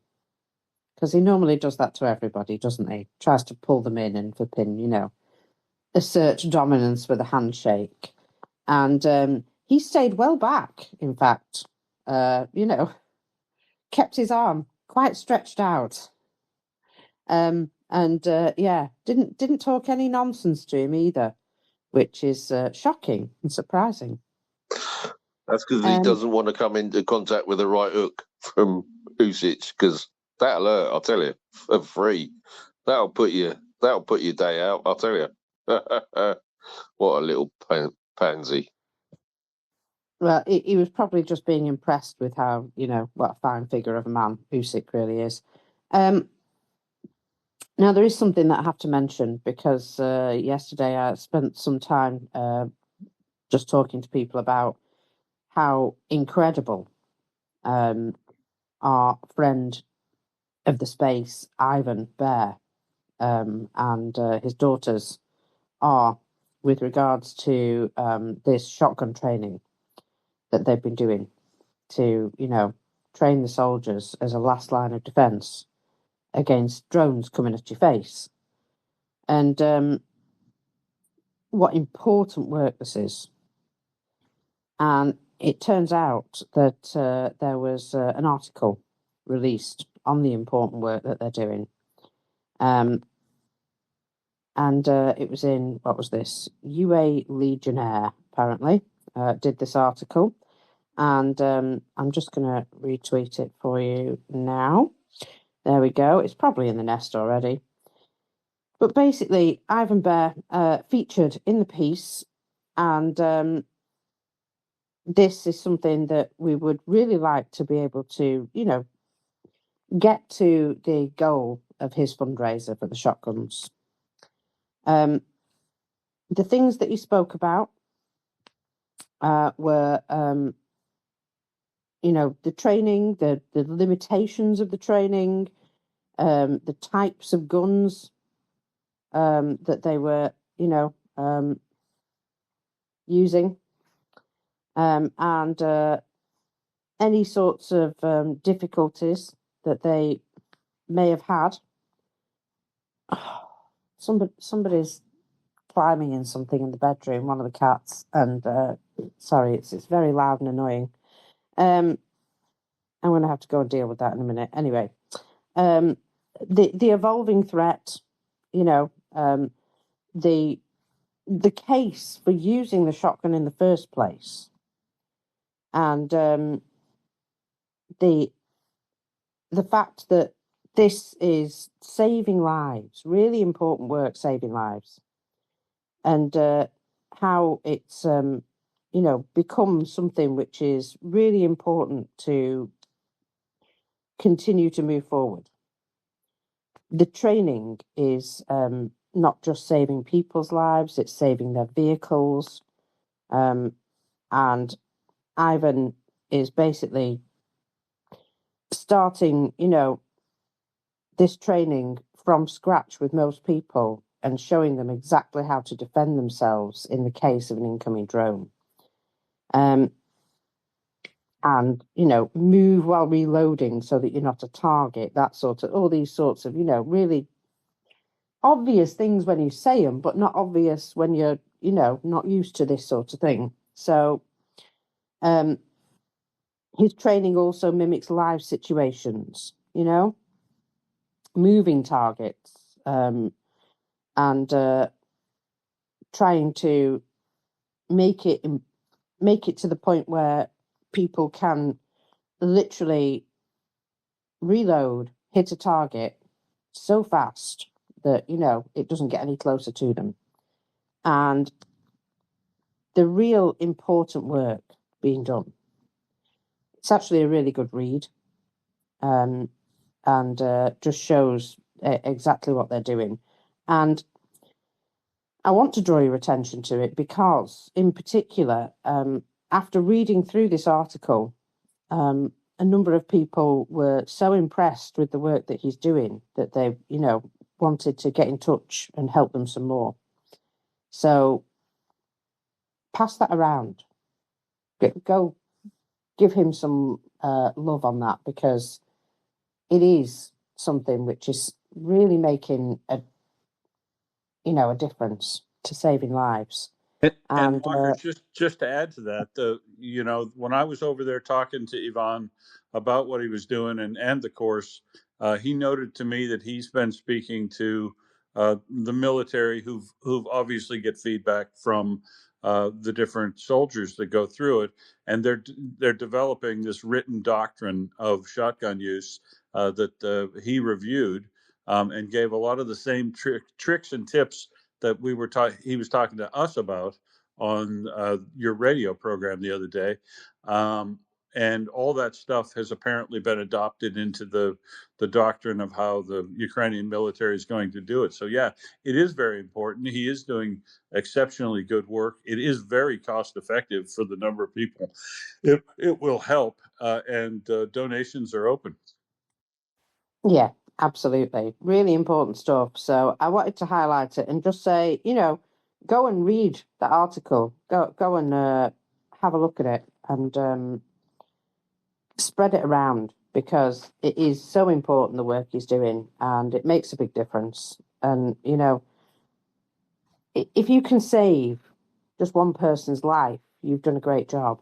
But if you can encourage people and train people to save their own lives over and over, that is incredible work. And he does a lot of this training of the trainer. So, his work is then passed on and fans out exponentially. to other soldiers who are then trained by the people that he's trained. So it's making a big difference.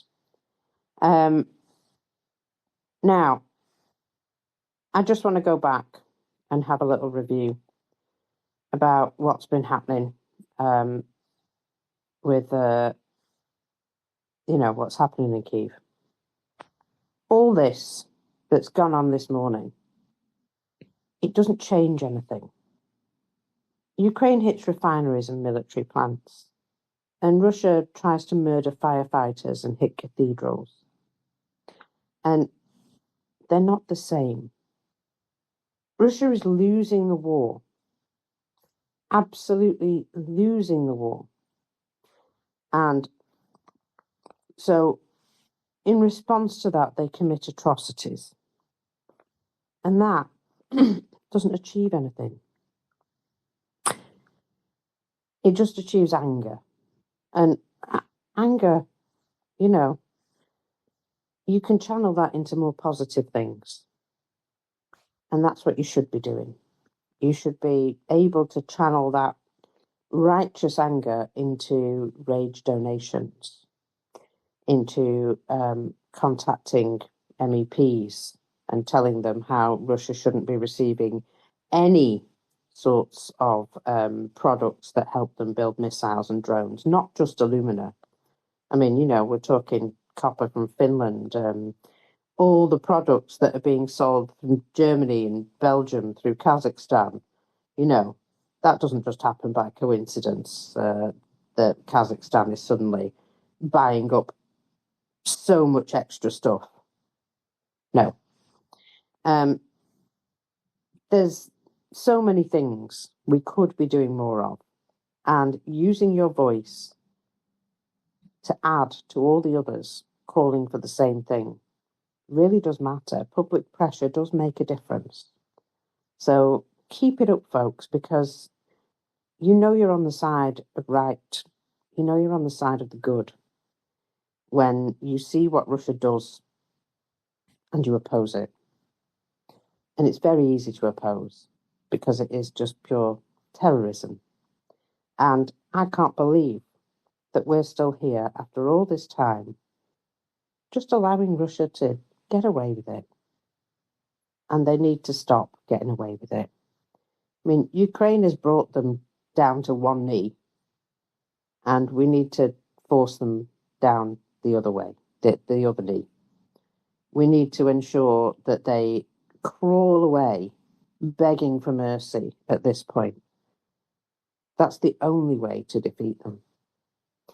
So let's ensure that Ukraine has everything it needs, including vocal support from the public, because the more the public pressure mounts on, our governments, the more our governments are forced to do the right thing. Unless we force them, unfortunately, they don't seem to be wanting to do the right thing. So we're going to have to push them into finally stumbling across the right thing to do. And boy, oh boy, the anger that I feel today, I could literally pick them up and carry them towards the right thing to do. But, I'll probably put my shoulder out. So we'll not do that. We'll just go about it the right way. Just because you're angry doesn't mean you have to go scream in somebody's face. But it does mean that you can channel that into positive action. And, this is my TED Talk. Don't take out that anger on somebody else. Channel it into doing something to help Ukraine, something tangible. Even if it's just, sharing information. If that's all you can do today, that's great. But do something. Because it's really important. Because Ukraine is literally keeping this terror from reaching our doorsteps. And if you can't see that as, be selfish. Be absolutely selfish. Because we're over here in our unbombed paradise. I mean, no matter how things are at home, as long as you've not got bombs raining on your head, you've got a chance to do something about it. And the longer I am unbombed, the more I'm going to support Ukraine, because they are literally bearing the brunt of all this terror to keep us safe. If Ukraine had fallen in the first 3 days, this would be a much wider war in Europe. And we'd also be fighting Ukrainians. And oh boy, we don't want to be fighting Ukrainians, because I tell you what, they're innovative, they're determined, they are the brains of the Soviet Union. There was a video yesterday of a little grandma, and she said, I knew that Ukraine would beat us, because I remember the Soviet Union, and I remember that they were the people that built everything. We don't build anything. It was always them. And when when we lost them, we lost the ability to make anything. And yet we thought we could fight against them. And on the very first day, I said to my family, Ukraine will win. And, she was basically gloating and saying, I absolutely still believe that. And look where we are. Ukraine is winning.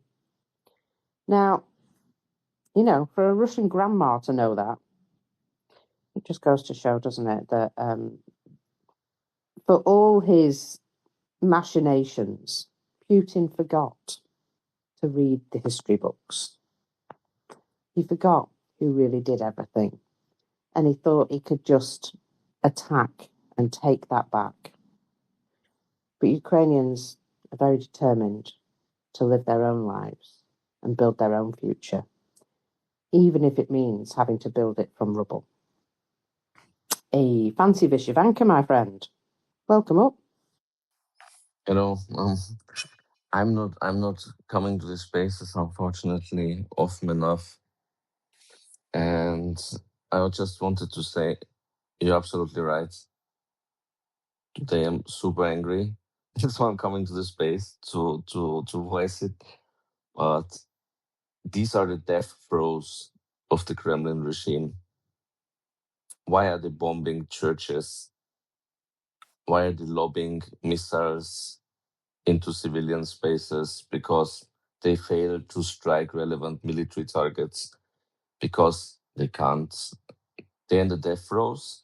And like Hitler, when he bombed London with his V1 and V2, this is just lashing out in terrorism in the hope that it's changing the population's mindset, and in the hope that people say, oh, thanks for bombing Lavra, now we give up. No, it didn't work in Second World War, it's not gonna work for Putin. Russia is in its death throes. Unfortunately, there will be still quite some damage and victims until it's finally done. But it's inevitable. It's the end of the Kremlin regime is near. Thank you. You're absolutely right. It is inevitable. And, they can bomb all the cathedrals that they like, but it doesn't change the fact that they are now actively losing everywhere I look. Now, we're going to do some swapsies in a second. So, Karen, while you're talking, we may just do a co-host swap. So before I run out of the room, I will just say thank you to everybody for listening today. I thought I was going to come in here and give you all a massive angry tirade of swearing, and I managed not to. So well done for me. And I was going to compliment you on that, Mockers, because I have to say, Adam made up for all of us. Well, that is true. Yeah, Adam was indeed And quite me. passionate. Yeah. But there's more that can be done than releasing that anger. And I feel it, but screaming at you guys isn't going to help. we redouble our efforts.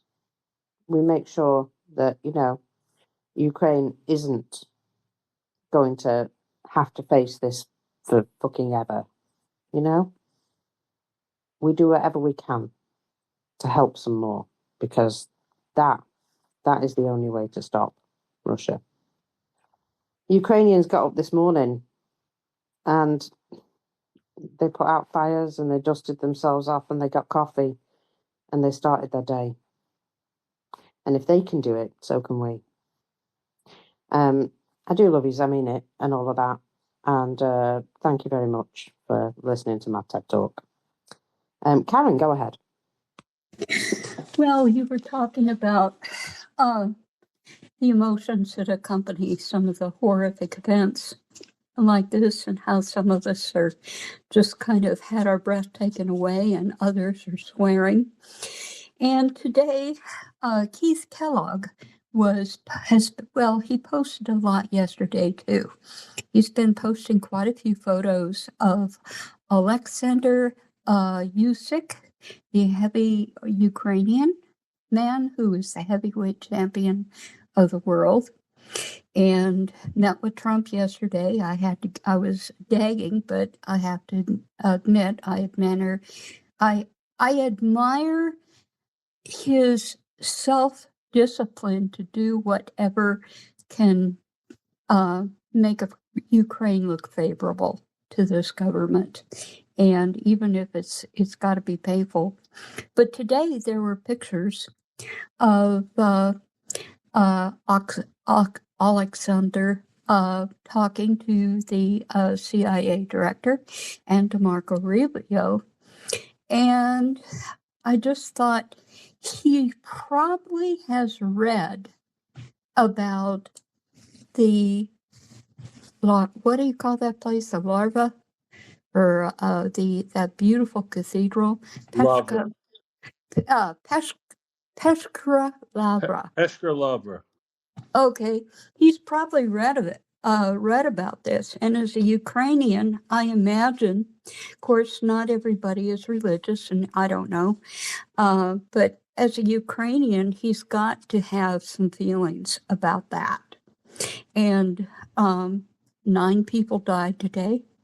And here he is with a friendly, diplomatic manner, talking to our poor excuse for a government. And, it almost moves me to tears, just the self-control and the desire to do good for his country. And how he's has to be keeping his own emotions in check. And I was really impressed with that. And that was the only thing I thought that was worth noticing about whatever was happening in the White House today. The rest was... Well, I don't know. I thought the $60 million nap was sort of attractive. Okay. All right. Oh, I wanted to insert a few details that I thought were interesting. Hang on, why don't you let FireFella, or we're going to do a co-host swap. So Fire, we need a co-host to me or Ioana, Prince Heather, before. I am trying. Karen. I sent one to Oh, okay. Ioana a couple of times. Yeah, she's All right. Carry on. She's on it. Go ahead, Karen. Go ahead, Karen. Well, of course, Will probably has read this thread, and you all have. But in case there are people in our audience that have not read Prune 60's thread on Blue Sky about the central bank, Russia's central bank, it's very deep and very good, and well worth the trouble. And I don't know how you feel about putting a notice about Blue Sky in the nest, in our X nest, but I really would encourage people to read it. And she has opted not to publish this on X at this time, just because she doesn't have enough of an audience over here that she gets a lot more audience over there. So that thread is well worth reading. But she was saying, as far as Nabulina goes, to just be patient and wait and see if she shows up on Friday. That's what I said 2 days ago. Yes, yeah, and you were right. But there's just some things that I would like to insert. I did a little bit of background. I didn't know very much about her as a person, and I thought you'd find it interesting that she is a Volga Tatar. She was raised by a conservative Tatar family, and the Volga Tatars are a lot different. Then I didn't realize there are groups of Tatars that were so completely different, because the only ones I've really heard about a lot have been the Crimean Tatars. And the Volga Tatars are more conservative. And they also, many of them have Caucasian features too, because I would not have guessed that she was of Tatar background. But what's interesting is the man she is married to is somebody who was a rector at the Higher School of Economics from 92 to 21. Okay, and his name is his first name is Yaroslav Kurzmanov.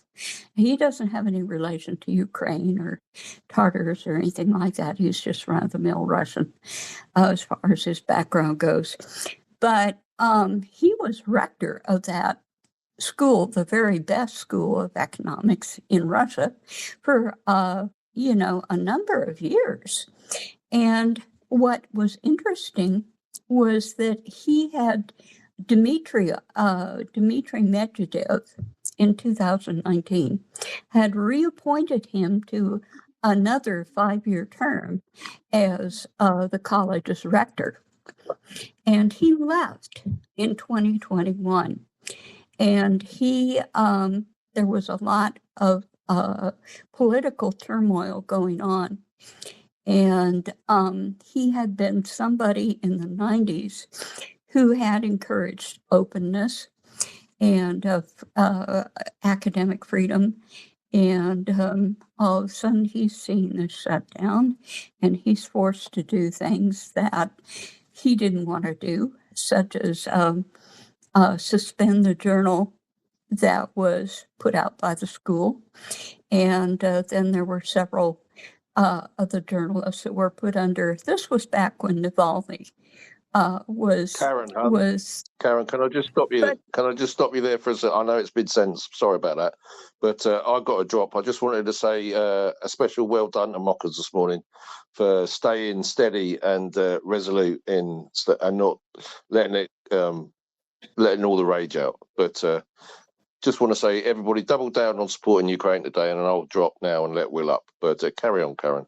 Bye, everyone. Okay. Sorry if I bored you. No, you weren't boring me. Anyway, it is just taken about 10 minutes during shift change. Yeah. When we would like to give FireFella an opportunity to say goodbye after working his shift, but if you hang around here, you see that we do it. Oh, absolutely. See you, everyone. But anyway, I will wind this Shaggy Dog story up. The background is interesting. So he retired. Now there's also a son. The two of them have a son named Vasily, who's 38 years old, and who is a research fellow at this higher school of economics. And he has a very private life. He's not married, very private life, no politics or anything like that. But if anybody starts talking about Nabulina wanting to leave the country, after looking at her family background with her husband and her son, unless there's something that is not being said, I don't really see it happening. She would have to worry about repercussions on her son's career. I don't know. Her husband is older. I don't know what they could do to him, although they could put him in jail. But so if you hear of anybody saying, well, she might leave the country, I'd say think about her family. I don't think it's a possibility, but that's just my personal opinion.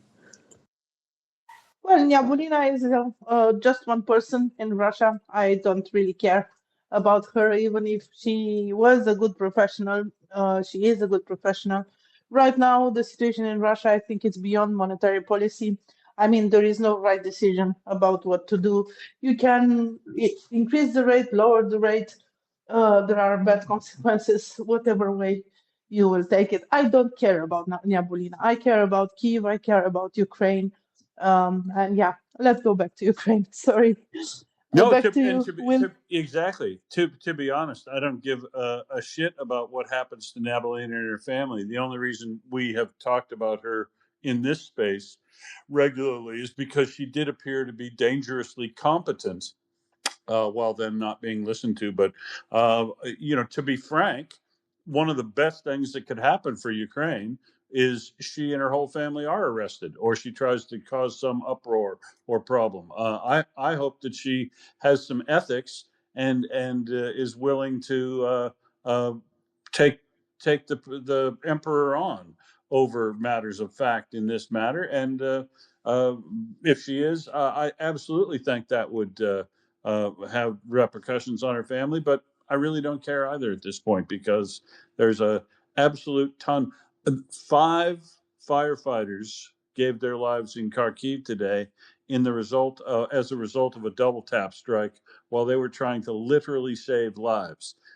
She has tried to save the economy so the Russian war machine can carry on, not save the economy for the the wealth of the people. So, yeah, couldn't give a shit. But I do find her relatively competent as a central banker, and that's dangerous. So I'd like to see her go and be replaced with a real fucking buffoon, somebody that Trump would appoint to Putin's cabinet. Yeah, exactly. So indeed, she was a good professional. She probably still is a good professional. She tried to get away a few times because she understood where that leads. She tried to advise, I believe, in the last forum, she was talking about the dire situation of the economy and how things should be changed quickly in order to achieve some stability.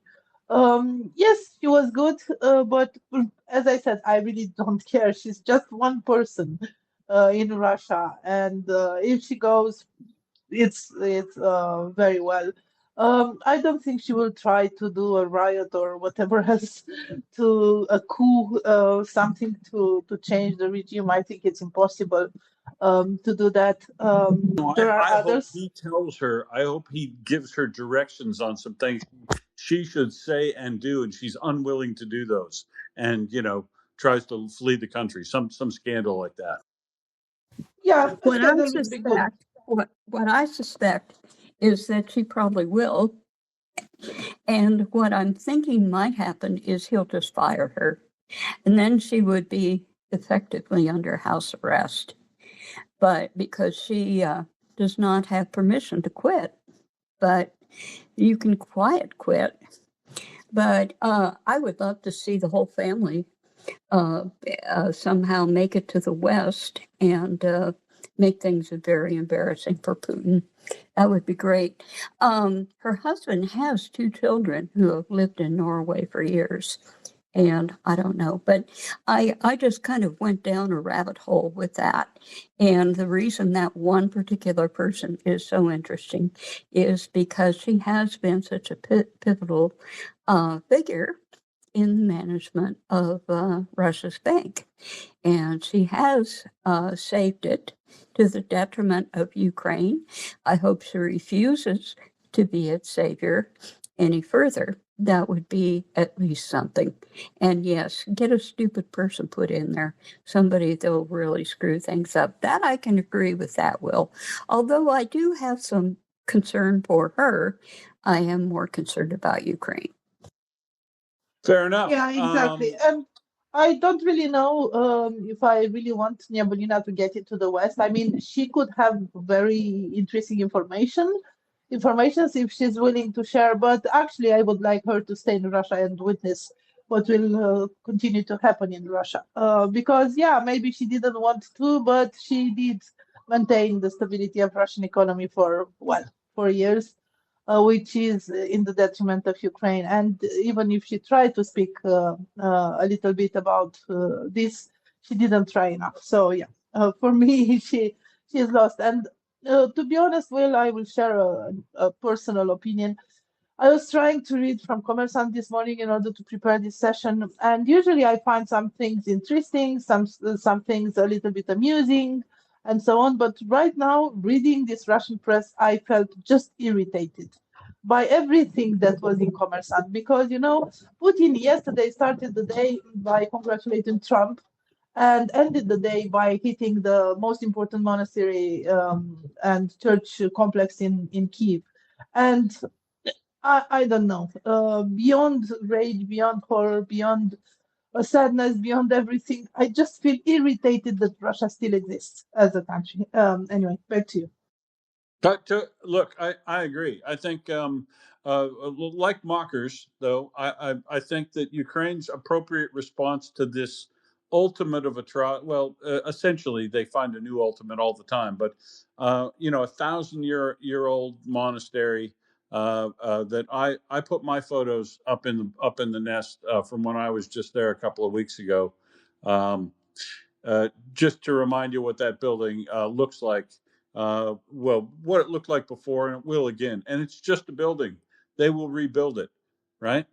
The elimination of one of the oldest film studios in Europe, the destruction of this cathedral inside the Lavra, the destruction of a portion of the military museum down the road, the destruction of a 9-story building, a residential building.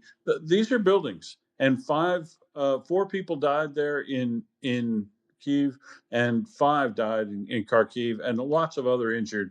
But this is Russia's best shot, and these attacks are not going to win Russia the war. You know what is going to win Ukraine the war?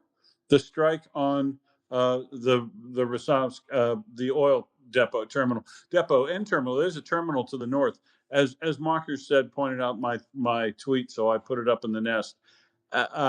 There is a little terminal up there where they can fill boats on the river, but that isn't the facility that was hit. What was hit was the facility down in the southeast of that picture. And I encourage you to go to zoom in on Rybinsk there on the edge of that reservoir, and zoom in on that strategic reserve, and just note the hubris of Russia from not building a fire ring around a major storage of flammable liquids. Look at the level of environmental control they've got with earthen bunds with grass on them. It's the state of that place would honestly get you thrown in jail if you were in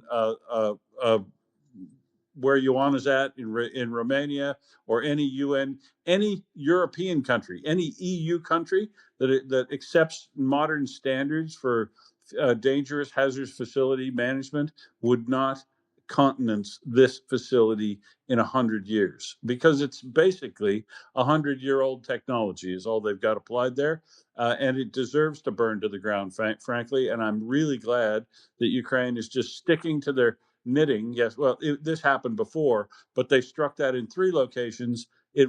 Because they stuck it in 3 locations at the same time, it'll likely form pool fires around numbers of those tanks and burn out probably 80% of that facility without too much help. But they can go back if they need to, because this is what Ukraine is doing. They are just dismantling Russia's capability to fight this war in terms of money, in terms of storage of liquids like this that they are valuable to them logistically, smashing their refineries. Probably 50% of their capacity is offline. The shortages of gasoline tell you the story itself. We don't need to revisit that, but they carry on. The strikes overnight by Ukraine in Russia were militarily significant. Not only the strategic oil depot, as I went offline, but then also they've struck the bridges at Chongar and Henichesk again. They struck the port facility at Kafkaz, which you'll remember is just across the Kerch Strait on the peninsula there, leading to the strait on the Sea of Azov. And that's the facility that they were running their ferries out of, their roll-on, roll-off ferries, or the smaller ones that they put in, or any of the little cargo vessels that they're taking supplies across to Crimea. They are isolating Crimea and preventing any supply of anything, particularly fuel, from getting on there, while continuing to strike facilities in Crimea, multiple locations, including, believe it or not, Fedosia area again, which I just don't believe there's probably anything left there to burn up. They're being infinitely thorough in knocking out fuel storage, fuel transfer, and any place that fuel is either being stored or might be stored in Crimea have been knocked out, and no more supply to them. In the occupied territories, they hit a railway infrastructure in Debaltseve. So they're striking the logistics in the mid-range to supply that Melitopol to Donetsk axis with line of command and control. And then in Tula, so there were 3 other attacks in Russia. In Tula, some air defenses tried to shoot down drones as they passed over, and they struck the air defense debris fell on some residential buildings in Tula. Too bad. But then strikes did make it up into Russia proper, where up in Tver, a place that this would go without passing typically, because you go, where the hell is that? There's a Kapevo is in Tver province, which is between it's northwest of Moscow, between Moscow and St. Petersburg, so inside their major air defense network. Kapevo, that's a military base. So all the fire that you see there on Max's tweet that I repeated the video in the nest, all those burning piles there are highly likely to be ammunition or supplies, the results of those fires, because that's at a military facility that looks like warehouses at that military facility are burned down. What they call a temp plant is a military. It's clearly a military base, but it's a logistics base for them. So that's lost. And there's a factory right on the eastern edge of Moscow, on the rings, a place called Rutov.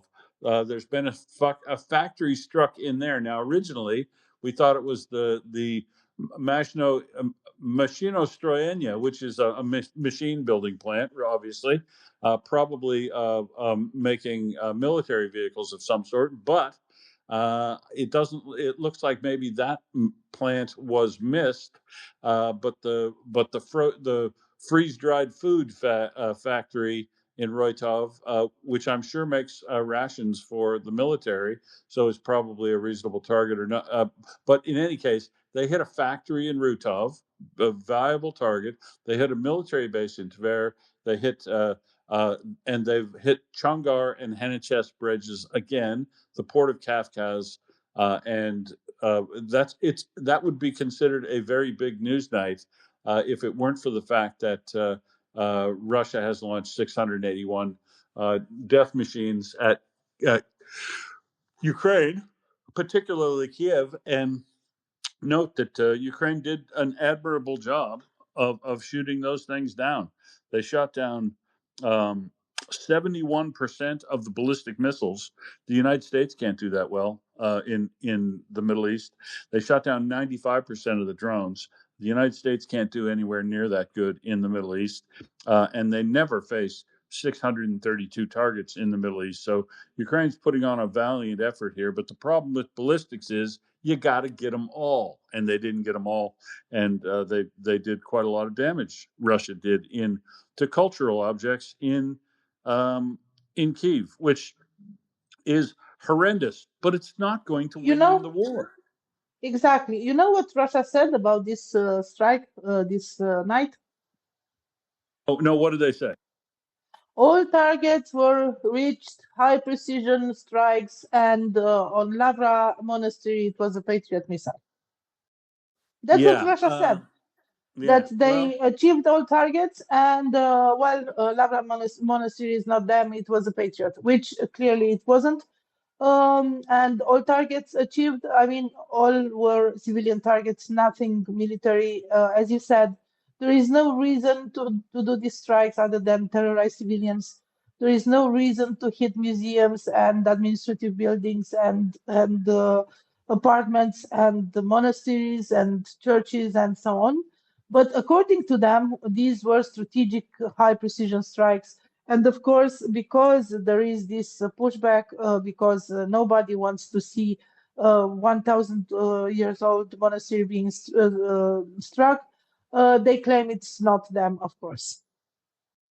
of course not, because so you know, and I just did one of those. An air defense attempt was made at Tula, and drones were either shot down or the missiles missed, and debris from that activity fell on an apartment building in Tula or residences in Tula. If you look at a direct line between Ukraine, the front lines, and Tver, where the military base was hit, or across at the east side of Moscow, where Rebev, those two things were hit, you're going to see that Tula falls between those 2 points, which means it's plausible that, as I said, drones were shot down trying to get across Tula, and some fell on residential buildings there. That it happens, right? But but but what was Russia targeting militarily to hit the military museum, the Lavra Cathedral, the residential building that they hit there, or the film production a company and museum out by the zoo park. I mean, the folks, there were no military targets within Kyiv of these where they did hit from Russia. So it is just not plausible that that they weren't targeting what they hit. When in fact I can play the I should pull it up and put it up. The propagandists, the worst of the propagandists in Russia, were calling for just this activity. They called literally to strike the Lavra. Russia, and now I believe when I said that they hit the Chernobyl museum and that it was probably, just a random. They were just targeting the center there, random. I actually, and people said no, they were targeting the history of Ukraine, particularly the things that the Soviet Union and Russia find uncomfortable, like the Chernobyl Museum, because it does lay out a very good factual a case of exactly what happened, alongside the books we've been reading most recently, which are truth.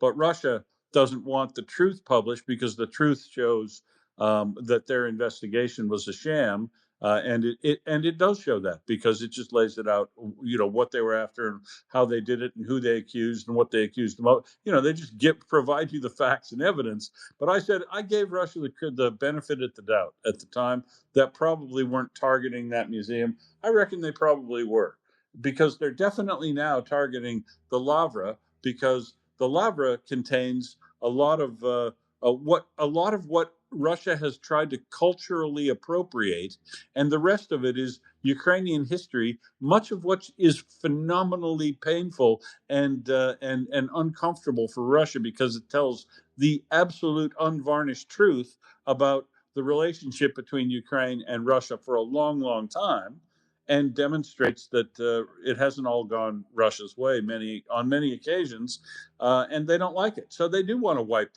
this culture off the map. They would like to destroy it. Their propagandists said as much down the television machine, and I commented on them in a snarky way when they did it about a few weeks ago, or a couple of weeks ago. So, yeah, these two things aren't the same. There is no comparison between strikes on cultural World Heritage centers inside the city of Kyiv and anything that Ukraine has done overnight with relation to fighting the war against Russia. But don't get emotional about it. The things I listed out that Ukraine has done are going to be far, far more painful on Russia than what Russia has done to Ukraine in culture overnight, and it will be rebuilt. They know what it looks like. It's been measured and cataloged to the nth degree by UNESCO when they were in to declare it a World Heritage Center. And to be honest, it's been attacked multiple times before, right? The Nazis tried to blow it up during the Second World War. The Mongols sacked it in 1300s. You can't kill the Lavra. You can't kill culture totally, and they will rebuild the portion of the cathedral that was knocked out the same way they did the one across the way that the Germans tried to destroy. Fuck these guys. You won't win a war this way. And Ukraine continues overnight to just stick to their knitting and gut this Russian military and their capability to fight. And that's what we need to see every day. Just get up. Beefy says it. Get up, put your shoes on, and get to work helping Ukraine win. Find something you can do every day. And I'll pile on to what Mocker said today. If that thing you can do today is put $5 into any one of the fundraisers that are up there, all of them have had trouble raising funds of late because things were actually going better for Ukraine, because people get the sense that Ukraine's got this and that they can take the pressure off. You can't. We have to keep it up every day. Find something you can do for every day for Ukraine. If you're in America, you should be calling both of your senators every day about moving the acts through Congress that have passed the House. And what are they doing about, what is your senators doing to keep you safe from Russia? Because Russia's threatening everybody in the world right now. And you advocate for Ukraine, give a bit of money to Ukraine if you can get it, either to one of the fundraisers we platform or one you find your own, but help them out where you can financially, and help dispel disinformation and the garbage Russia's putting out about the truth, and tell the truth about what's going on in Ukraine. Watch your news tonight. Watch your news. If the fire in the Lavra, because I'm telling you, I hate to say this, but it'll make beautiful news, because it's like a painting. Some of the photographs and video that have been taken of the Lavra Cathedral on fire and burning from a Russian missile. But watch the news. Make sure they mention it. If they don't, complain about them not pointing out that Russia is attacking World Heritage Centers on purpose inside Kyiv that are churches, Orthodox churches that Russia was supposed to care about. So do something for Ukraine every day. And if that is a money or advocacy or complaining to the news or publishing something yourself, find something you can do every day. Show up. And if we just keep sticking to our knitting here, doing what we can each and every day, the good will win out, and then we will fucking jealously punish the guilty. I can assure you, if I have anything to do with it. Yenny. So Russia has been doing this for 4 years. I remember when they burned down a wooden church from like the 9th century or something. Ukraine was Christian before my country was, because we like being pagans here in Sweden. So we held out until 1050 AD. But Russia has been targeting these cultural sites, civilian targets all over the place for 4 years. That is not something new. I've been pissed off about it for 4 years now, over 4 years. What I want to see that will be new is the UN actually speaking up and condemning this shit. Because that has happened, absolutely 0 times. Russia has not suffered any consequences whatsoever in the UN so far. So I want to see the general director and the president for the UN, whatever, all of these leaders that are in all of these fucking groups. I want them to openly and unabashed just condemn Russia for once in their fucking life, because they're not.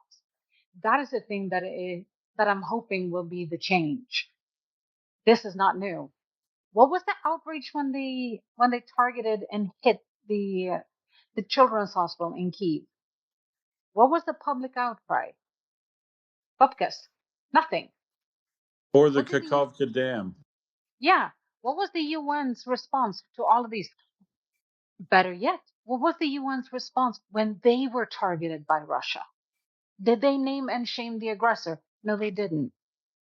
That is what I'm hoping for. That is a change I want to see. I want the UN to grow a fucking spine. I'm sure that there are donors that have more than enough spine. I've been told that I have the personality of somebody who is like 6'5" and weighs, 250 with 0.9% or like 9% body fat. I'm 5'2" and a little bit on the chunky side. I weigh too much for my height, but I can donate anywhere between whatever size you think that I am and my actual size. I'll donate that spine to them because I have more than enough. I can donate my balls too because apparently they're bigger than theirs are as well. And that is what I want to see. Call them out, name and shame them, just for once. Because fuck Russia. Fuck Russia all the way off. And once they get to the fucking sign that says no fucks beyond this point, take that sign down and go where no fucks has ever gone before. I believe in Russia. You can fuck off that far. Thank you. Wow. Sorry, I lost control of my button there. Ioana, over to you, or I see Andrea wants to say something as well.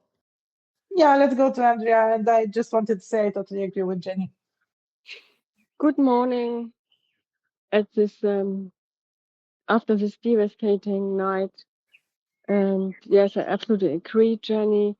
And I want to ask if you spoke about the reaction, the answer of Zelensky. He said to the question if they had an answer to this, yes, we have an answer and you will see it. That's what I want to say. And I'm looking forward to this. And Russia will lose. The battlefield speaks enough about this. And Crimea is isolated. And yes, fuck Russia. Thank you. Thank you, Andrea. Ioana, do you have a next story you'd like to talk about? Well, yes, I do have a few stories. I mean, this is the most important story talking about Ukraine, but I do have something else, and I just want to bring this to your attention. So suppose that somebody is talking to a friend or saying something, and he uses these phrases, praising his fighting qualities, the ability to take a punch, to successfully overcome obstacles, and persistently pursue his goals. Doesn't seem like talking about a dog to you? No, Fighting qualities, it's overcome kind of like obstacles. well, it's like talking about someone who's below you, that's for sure. But yeah, it sounds like talking about an athlete, I guess. Yeah, well, that's the congratulation message from Putin to Trump yesterday. He praised Trump's fighting qualities, his ability to take a punch, I don't know from whom, successfully overcome obstacles, and persistently pursue his goals. And Trump was very touched by Putin's call because he was the first leader to congratulate him. There is an hour difference between Moscow and Washington, of course. I believe 9 hours difference or something like this. Maybe Putin just wake Trump up in order to congratulate him. And they talked. They talked about a new meeting in Moscow. Witkoff and Kushner will visit Russia again. No dates established, but they surely will. And also, Putin said that Zelensky should come to Moscow. Asked Trump. Putin asked Trump to influence Ukraine and European Union at the upcoming G7. So basically, he has given Trump a task. Again, his behavior towards Trump is more like the behavior towards a dog. Do that, please. Well, no, please. He just asked. And Trump asked to end the military actions in Ukraine. that the strikes on civilian targets are hindering the peaceful settlement. Putin again blamed EU and said that they use this as a justification for prolonging the conflict. And he also said that Putin blamed Ukraine that they are attacking civilian infrastructure in Russia, which is exactly the reverse thing, because Russia is doing that and Ukraine is only targeting infrastructure and facilities that are linked to the war effort. So this was the conversation, anniversary conversation between Putin and Trump yesterday. Basically, for me, if you ask me, Putin treated Trump as a dog. Yeah, he started his day like this and ended his day striking what we have seen he has done in Ukraine. Back to you, Will. Well, I mean, it strikes me as I would characterize that like I did before, of talking about a junior colleague of yours rather than somebody you're looking up to. It was masterfully crafted by Putin to adopt these terms that are a fighter sort of thing, you know, the sort of simplistic shit that would appeal to an 80-year-old who acts like a 3-year-old who's got dementia and needs bigging up regularly and praise, you know, tongue bathing. It's yeah, whatever. Who Putin said, who cares, right? He's one of those people that I'll listen to what he says, but only whoop-de-doo, because it's at this point it's inconsequential what Putin has to say, unless that is I surrender or I want an unconditional ceasefire or something substantive and direct, which means that he's ready to capitulate. But he's not going to be. You know, he is highly likely to issue an order like not one step back to the people in Crimea. Look at what's happening, folks. The isolation is becoming very complete of Crimea, and it will be shortages of food, water, fuel for sure. Fuel in the first case, then food, then water, and you'll see the Hunger Games essentially will take place inside Crimea, where the military will probably start preying on the civilians who they feel are holding any fuel or food or water or accommodation that they want, because they'll be given an order not to retreat one step and hold Crimea till the last person, because that's the sort of order that Putin will give. Because what's Putin's other option? Putin cannot and will not want to capitulate, because he knows it's the death of him. He's all in. He is all in on this war. It's going full for him, or it ends in his death, one way or the other. And so he doesn't give a shit. And it remains to be seen if anybody else in Russia is willing to stand up, or they're all going to allow Putin to burn the entire house down around them, because that's where he's going. He's showing no sign that he's going to do different. He's got all of his propagandists and sycophants ramping up the rage, ramping up the escalating everything, escalating the rhetoric and propaganda, and demanding that he get everything he wants. He's got his minions lying that he also had a call with Trump, where Trump agreed to push all of Russia's goals for the war at the G7 meeting. You know, like he works for them. Honestly, if the president of the United States or anybody in the United States administration had any pride, any love for their country, and any sense of the good well-being and national security of the United States, and they heard Russians, the spokesman for, not spokesman for Russia, but his one of his prime ministers there say the things they said that about Trump and how he's going to act as their agent in the G7. It would provoke a response provoke Exactly. a strong and painful response from an administration in America that was any of the ones, Democratic or Republican, any of them that we remember would have put a strong rebuke to that. Exactly, that's what I was pointing at, but maybe I don't express myself so well. So basically, Putin asked Trump to work in his behalf. So if we had doubts that Trump is Putin's asset, Putin has no doubts about this. And I did have a segue to that, but Karen, I tried to bring you up several times. I cannot, so you might need to recycle because I really tried to bring you up. Yeah, so the segue to this is that Zelensky also congratulated Trump, talked to Trump by phone. Of course, this is like a thing that you do when there is an anniversary of a head of a state. Apparently, And the you want to discussion pretend was, you like him? yeah, well, you have to pretend you like him a Yeah, little that's right. bit. You got to be diplomatic and pretend you like him. Yes. And apparently the discussion was quite cordial. And you mentioned Crimea before. Crimea was in this discussion. And this is important.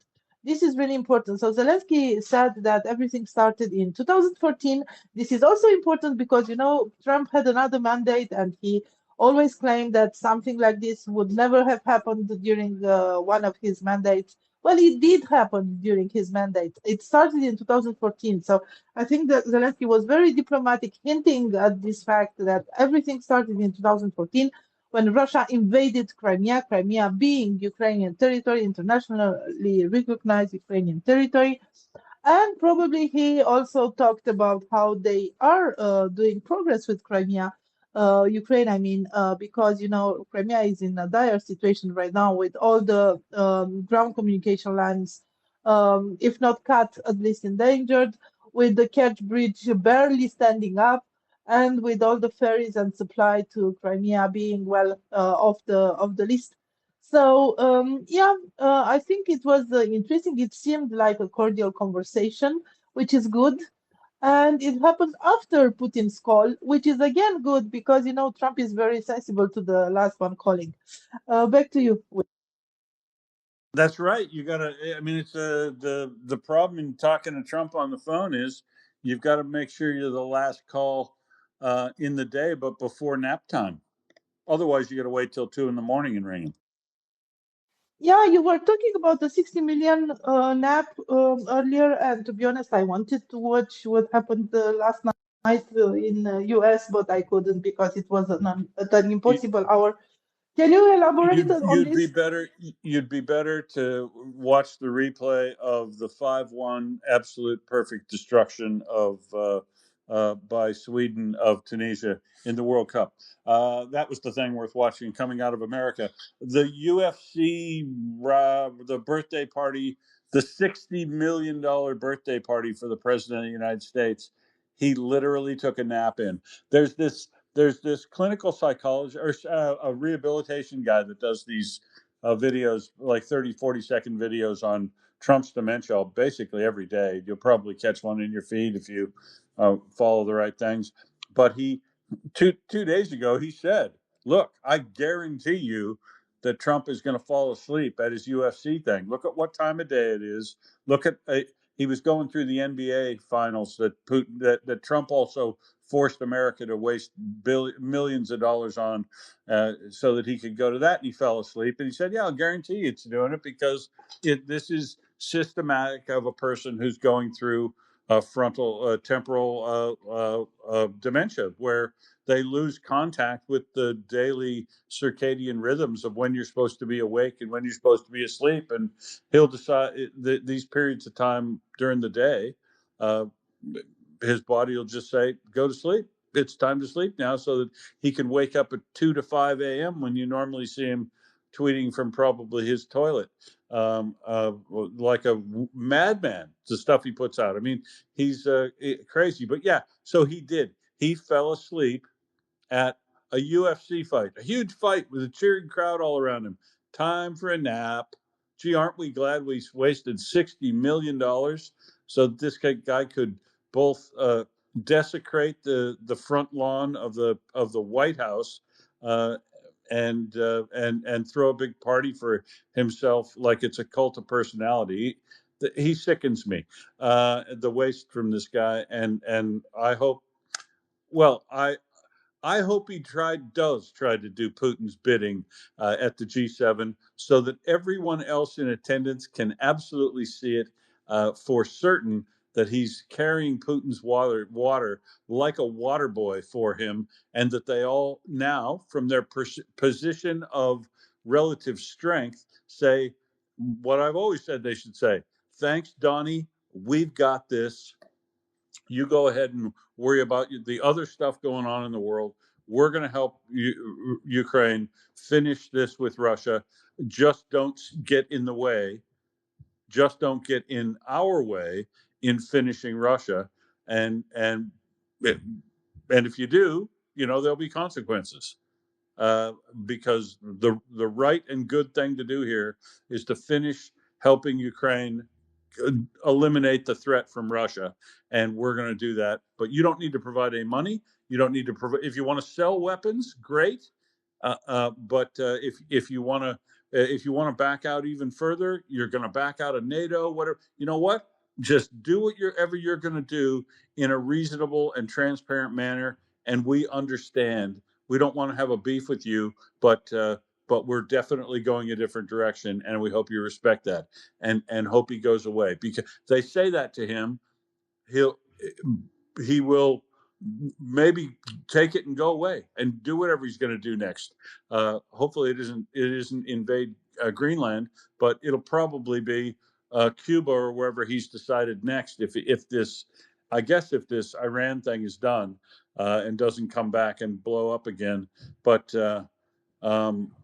Move on to your next whatever you're going to move on to, I would say to him, and get him out of there, because America provides no positive input to the situation in Ukraine and Europe, and it's best to see the backside of them and just planned on doing everything without them, because it is going pretty well, and the trend is that it will continue to go even better, Ioana, if they just stay the course. Yeah, exactly. I have one last question about this event because, as I said, I couldn't follow. How was the rain and bug situation? Because apparently there were some weather alerts Very and hot. also some bug alerts. Yeah, very hot. Lots of mosquitoes. I don't think the worst of the winds and the rain actually eventuated, but because Trump also got, or the White House also got on the Twitter box and assaulted verbally the Weather Channel for giving a bad forecast. Like, not honestly, outside shouting at clouds. Yeah, exactly. Changing the weather to his preferences. I bet he would like that. Anyway, I have a segue to that because you mentioned G7. So maybe we should talk about this because Zelensky will be also there. But I see we have hands. I see Karen and Jenny. So let's go to the hands. Well, I just had one more question. Remember the strike on the Titan plant that that was used for titanium and all kinds of different chemicals and things like that. No, just titanium oxide. Yes. All right. Well, I remember, and I looked this up to verify the details, back at the beginning of the war, in June of about a year into the war, it was 2023, the Russians supposedly mined this plant, okay, so that 200 tons of ammonia would be released, okay, if anybody messed with it. And I thought, they didn't need to blow up their plant. Ukraine said, okay, we'll blow it up anyway. So they must have gotten some intelligence that maybe the place wasn't rigged, because you think of the effect of having that much ammonia. And another thing that I was curious about is that big pond that has been there since the 1970s of sulfuric acid slurry. What happened to that? At the Titan titanium oxide plant, you want to know what happened to their slurry pond? Yes, it was sulfuric acid in Looks there. like it's still there. Oh, they didn't hit it. That was precise. Oh, Wow. you wouldn't target that. They were targeting the things that blow up in the unit operations so that they could shut them down from producing titanium dioxide, which it would appear that they did. But about 5 different things appear to have blown up in that in the Magdar's in the video of it from Magdar, and But there was no booby trap to release ammonia, was it there? doesn't make any difference. Ammonia released at that point, a whole cloud or a whole tank of ammonia would disperse over the area, and it's ammonia, so could cause you to suffocate or have effects if you were in the cloud of ammonia, and it's a bit corrosive in the fact that it forms it's basic, it's a caustic, but yeah, I mean, it's an acute problem that whoop-de-doo. They blew up a tank of ammonia. The tanks of ammonia that you love seeing going up are the ones that are in the solid form in ammonium nitrate, like have been burning down in Russia when Ukraine attacks the Azot facilities there. Anytime you see a plant with Azot in it, they're making ammonium nitrate fertilizers and ammonia and probably nitric acid, which are all dangerous chemicals to work with, especially since ammonium nitrate's very splody, very burny. But the ammonia tank that they would use, a reagent of ammonia or ammonium hydroxide that they would be using at the titanium plant here, would just be a caustic sort of plume release and an inorganic chemical release. I don't see it being a massive problem, short term or long term, to the whole area. It's not a catastrophe, good. I guess, is what I'd say.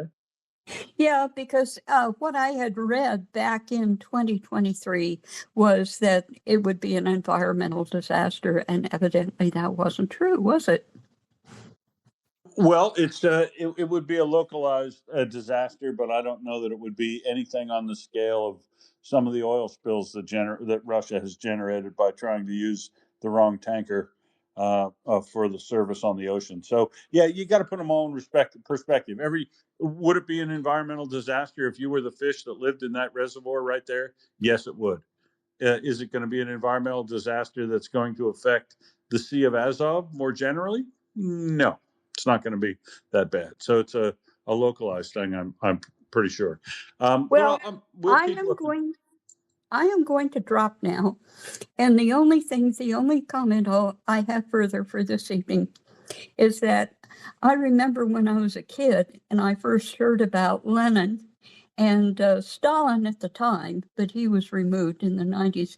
But Lenin being on permanent display in state, and I thought, that is so weird. How could any nation be that fanatical about a leader? Well, you know what?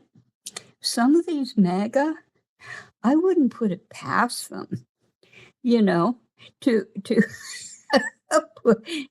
not bury him, but put him in state somewhere. The whole MAGA thing is that creepy. But I'll let you go, and you have a good evening, and thank you for all that you do. Cheers, Karen. Jenny, go ahead. I'm just looking forward to the day when MAGA will say, "Oh my gosh, Sleepy Dawn," because that was the only thing that I heard for over a year about Sleepy Joe falling asleep. But as soon as Trump does it, it's, "Oh, but he's still hardworking. It's no wonder he's tired." Yeah, no, he's just as sleepy as Joe Biden. And so I want to hear more Sleepy Dawn. Way more sleepy than Joe Biden. Look, I know. Joe Biden's an old guy, but look at Joe Biden now. He's in way better shape than Trump is. And if Joe Biden had lapses or suffered from his lifelong stutter while president, he did a debate after he'd done 2 major events on 3 different continents, and then had no sleep, and then tried to get up and do a debate. That was a bad idea. But there are reasons why on occasion you saw Biden not at his best, none of which have had to do with him being permanently incapacitated. But I believe we see ample evidence daily that we are normalizing that that Trump should already be Article 25 of the amendment or Amendment 25th Amendment. They should be removing him from office for incompetence. He is not competent now to fill his role, and it is. Yeah, sorry to interrupt you, but this is just night and day in comparison to Biden. You know, there is no comparison to the age-related issues that we saw from Biden and what we're seeing from Trump on a daily basis. It's chalk and cheese. The thing is, Joe Biden started to display these symptoms toward the end of his presidency.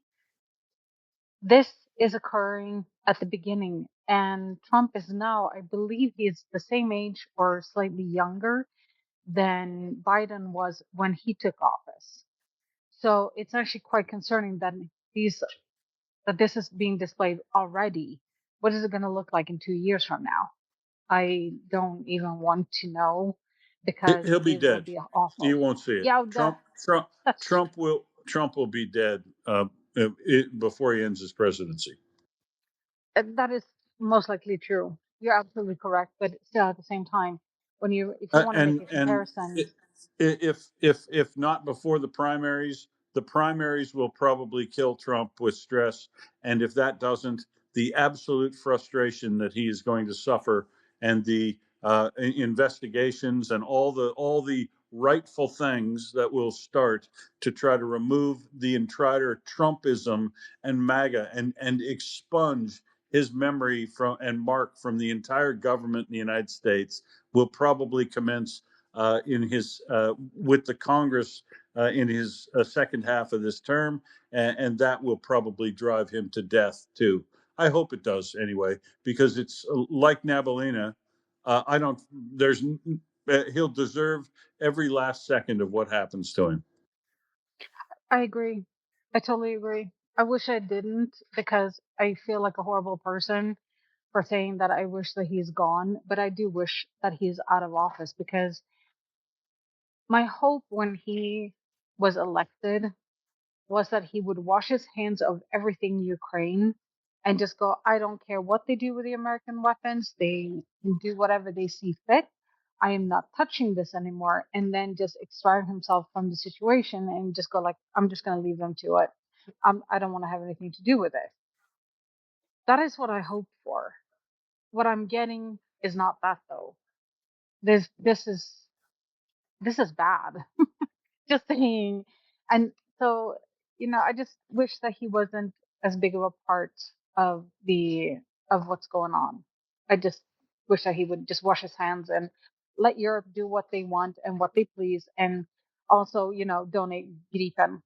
Like, we can ship them over now, because obviously it's necessary. Because if they would have had Gripen, maybe this attack that happened overnight wouldn't have happened, because they would have shot down anything that comes their way. So, yeah, I'm so frustrated and so annoyed, and it bothers me so much that Sweden is being hampered by somebody who's not Swedish. And I don't care if it's, hey, I don't care if it's France, whoever, it doesn't really matter. But, and also for all the MAGA that listens, because I know that there's at least one that will either listen now or to the recording. If you think that Europe is a shitty ally, look what you're doing. Ukraine did die and bleed for you in the war on terrorism. And this is how you're repaying what they did to you, for you. So don't even start with me. And fuck Russia. Thank you. Thank you, Yenny. Thank you. Thank you, Annie. Indeed. I would doubt that any MAGA listened to this episode, with the episodes with me and them, for any length of time before their head explodes. But I might be surprised. Who knows? It's like One Nation folks here in Australia. I bet there aren't too many One Nation folks that listen to me either. Yeah, I don't know. I did listen to several different spaces in the last period, and there are a few categories of magas. One of them are very anti-Trump. The others are like so and so, and the others are still very pro-Trump. So it depends on what maga you reach. Um, I just wanted to talk a little bit about G7, the forum where Trump said that he wants to bring Putin back, make a G8, but Russia is no longer in the G8 countries, is somewhere between 10 and 20th place. Last time I looked, it was 11th. I think I'm not sure exactly where it is now because, well, Russia's economy is not going well. So, do you want to talk about G7? I do, yes, absolutely, because I think a lot of good can be done at the G7 meeting, provided they are able to get something done, despite the participation of the President of the United States. Yeah, exactly. So it's a forum starting today, and it will go until Wednesday, 17th of June. It takes place in Evian-les-Bains. And of course, the head of state and government of the G7 countries, France, Canada, Germany, Italy, Japan, UK, and US, will be there, as well as the heads of European Commission, European Council, Ukrainian President Volodymyr Zelensky. Special invitations are for Indian Prime Minister Modi, Brazilian President Luiz da Silva, the presidents of South Korea, Kenya, Egypt, the leaders from Persian Gulf countries, including the Qatari Emir Tamim bin Hamad Al Thani, and United Arab Emirates, Sheikh Mohammed bin Zayed Al Nahyan. He is the president. So it's the last summit for French President Macron. And this is like a nostalgic thing for him. First thing on Monday, a bilateral meeting between Macron and President Trump. So I don't know, Trump will be traveling to France. Well, it's interesting. In the afternoon, there will be a joint press conference of European Commission Ursula von der Leyen and the European Council President Antonio Costa. On Tuesday, there will be the discussions about the support for Ukraine. And this comes after, in the aftermath of this major attack from Russia on Kyiv. So, at least from this point of view, I think, the emotional impact of these discussions will strike even more. That will be happening Tuesday morning, and then there will be a session about the crisis in the Middle East. On the last day, there will be the artificial intelligence discussion. Sam Altman from OpenAI, Arthur Mensch, and Dario Amodei will be there. Just a small mention. Trump is notorious for having like preferences about people. We know that he hates Zelensky. He doesn't like Zelensky at all. Maybe because of a personal thing. Maybe because Zelensky is truly a power figure, while he is not. I think the same thing extends to Dario Amodei, the leader of Anthropic. And we know that there is currently a major thing that is happening with Anthropic. But anyway, so the G7 will be ended by Macron early afternoon on Wednesday with a press conference. And other leaders, like including Trump, are expected to speak to the press, so to have like their press conferences. But we will be seeing that because in the last summit, Trump actually left because of the crisis in the Middle East. So he left earlier. He was expected to have some other meetings, but he left. So yeah, we don't know exactly what will be happening, but all eyes on tomorrow morning when the discussions about Ukraine will happen, because this is what concerns us a lot. I don't know. Do you want to mention some other things about the G7? Well.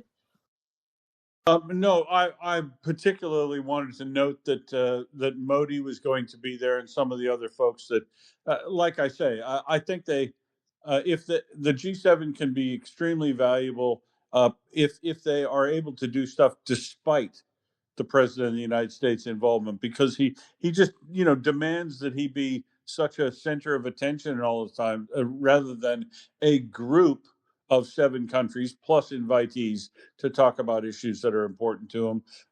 It's going to be a massive agenda, of course, because with withdrawing in all the countries from the Middle East to talk about that issue, could easily get sidelined just talking about the Middle East and Iran.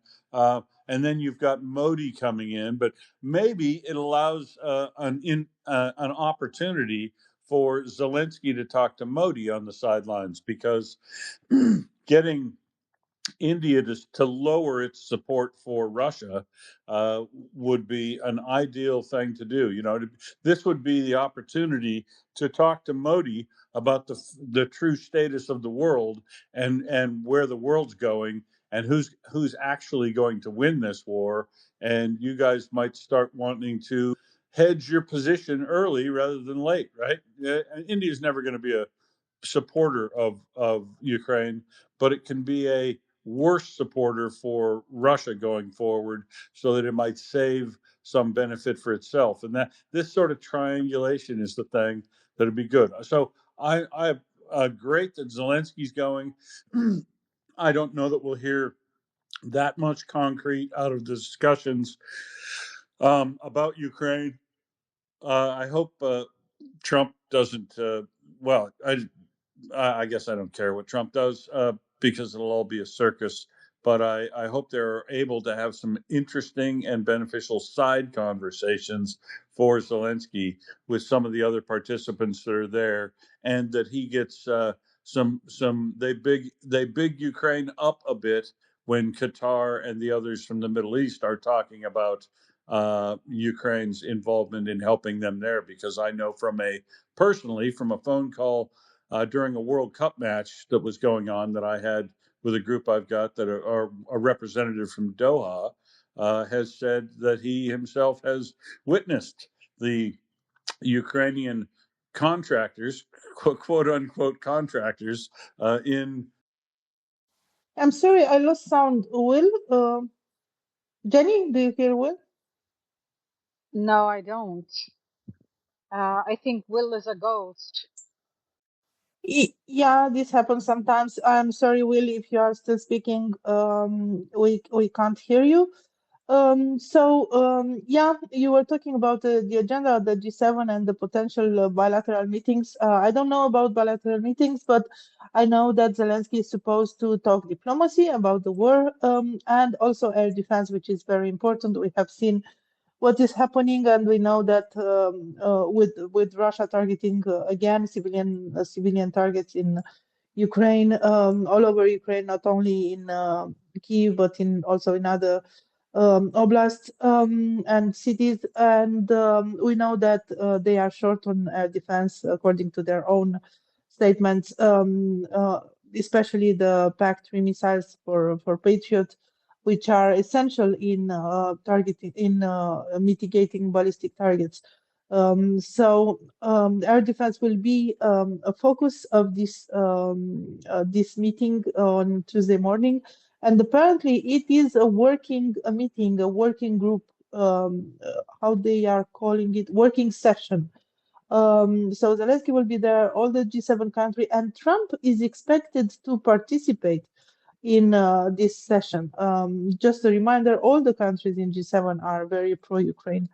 It will be interesting to see Trump participating at this working session. But of course, he might get himself excused, because we know how Trump is.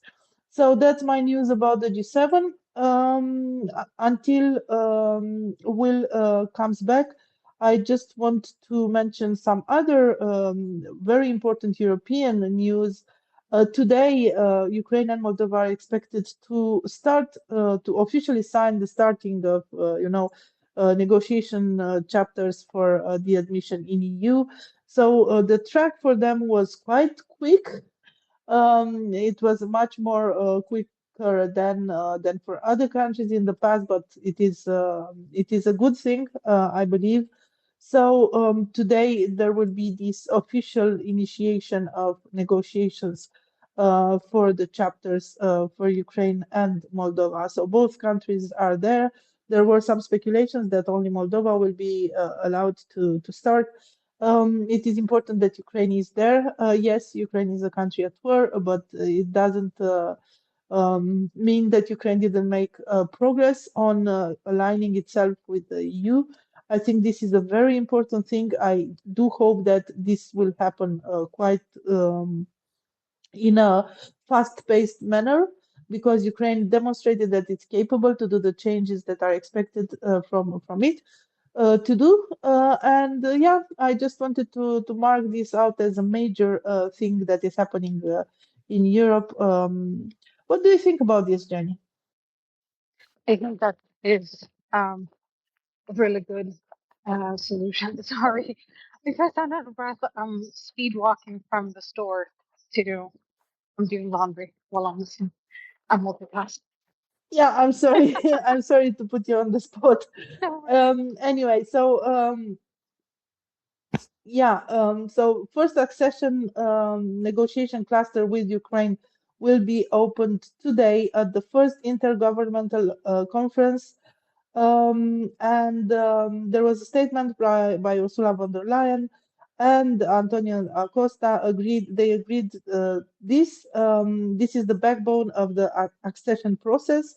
It covers the core values and principles on which EU is built, from the rule of law to strong democratic institutions.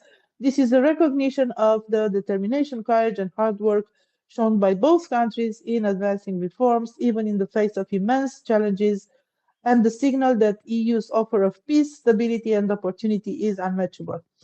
Enlargement is a strategic choice.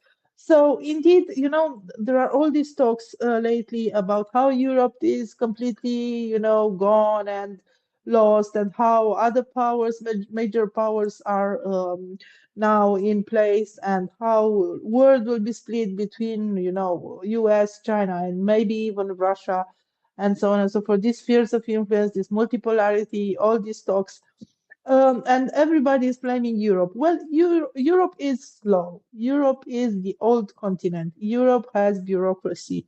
Europe is not always reacting as fast as it should. Yeah, I'm repeating myself, but I want to stress this point. But at least now, at least for the last 4 years, Europe is right. Is right in the sense that is defending what it needs to be defended: the values, the democracy, the non-zero sum game, in the sense that everybody could gain from cooperation, and you don't need to invade other countries in order to gain something, and obtain material advantages. And we have seen that from several countries in the last period, from Russia, and unfortunately even from US. Jenny, can you talk now? And I see Will is back. Yeah, I can talk now. So this is actually quite interesting because Europe is indeed taking a step to saying, you know what, Ukraine belongs with the liberal democracies of Europe, right? Uh, and for anybody who sits there and screams like, oh, but corruption and all that bullshit, look at Hungary. If Hungary was to apply to join the EU back, let's say in January of 2026, they would not be accepted because the corruption was so rampant in Hungary.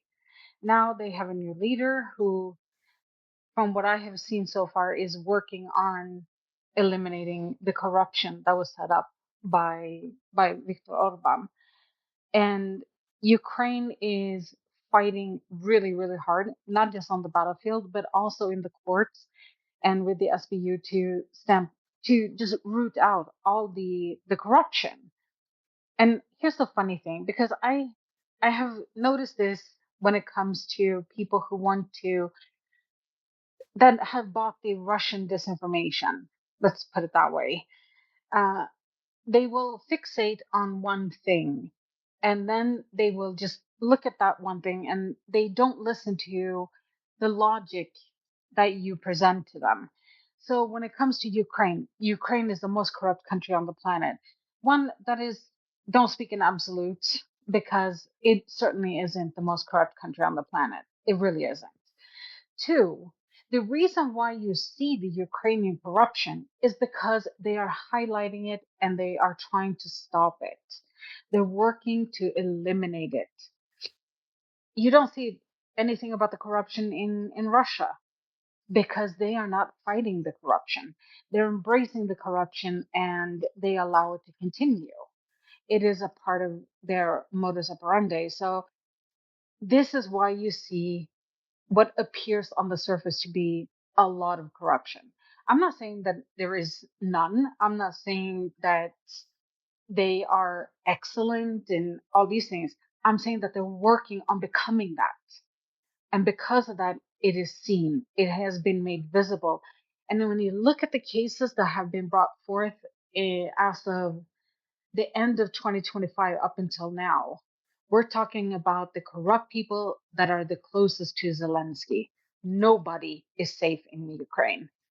If you are corrupt and they sniff you out, just because you're friends with Zelensky will not save you.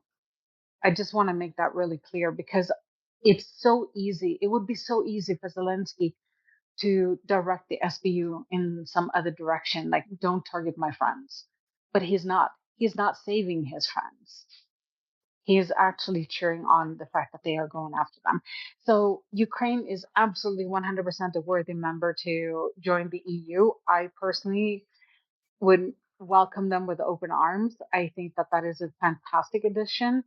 I hope that we can start these talks with Moldova and thereby strengthening Georgia so that they can also apply and actually join and start having the negotiations. That is my wish because nothing will fuck over Russia faster than this. Because it was never NATO that scared Russia. It was the EU. You cannot have a prosperous democracy living right next door to your corrupt little fucking shithole. Anyways, thank you. Yeah, absolutely true. And he admitted that, right? They admitted during the discussions over Armenia that they would get the same treatment if they tried to. They'd get the Ukraine treatment if they tried to join the EU, letting the mask down and showing exactly that what Russia's really worried about is Ukraine being part of the European Union, especially now because it was all a lie in the first place. But now it's even more important, frankly, with NATO, with the strength and unity of NATO going down, which was never really a threat to Russia. The EU might actually really be a threat to Russia because they're literally not willing to take his shit anymore. And with the United States absenting itself, I think there's more likely that the hawks in all of Europe will get their way in responding to Russian aggression across the board in Europe. Look, you drag them there kicking and screaming, but once they get there, I think the Europeans will be consistent in punishing Russian aggression through the means that they'd like to, or by actually having a defense at some point, because at some point Russia goes too far, escalates into a country that just ain't going to play that shit. Poland, for instance, if they tried something there. Look, and this is what I want to talk about next.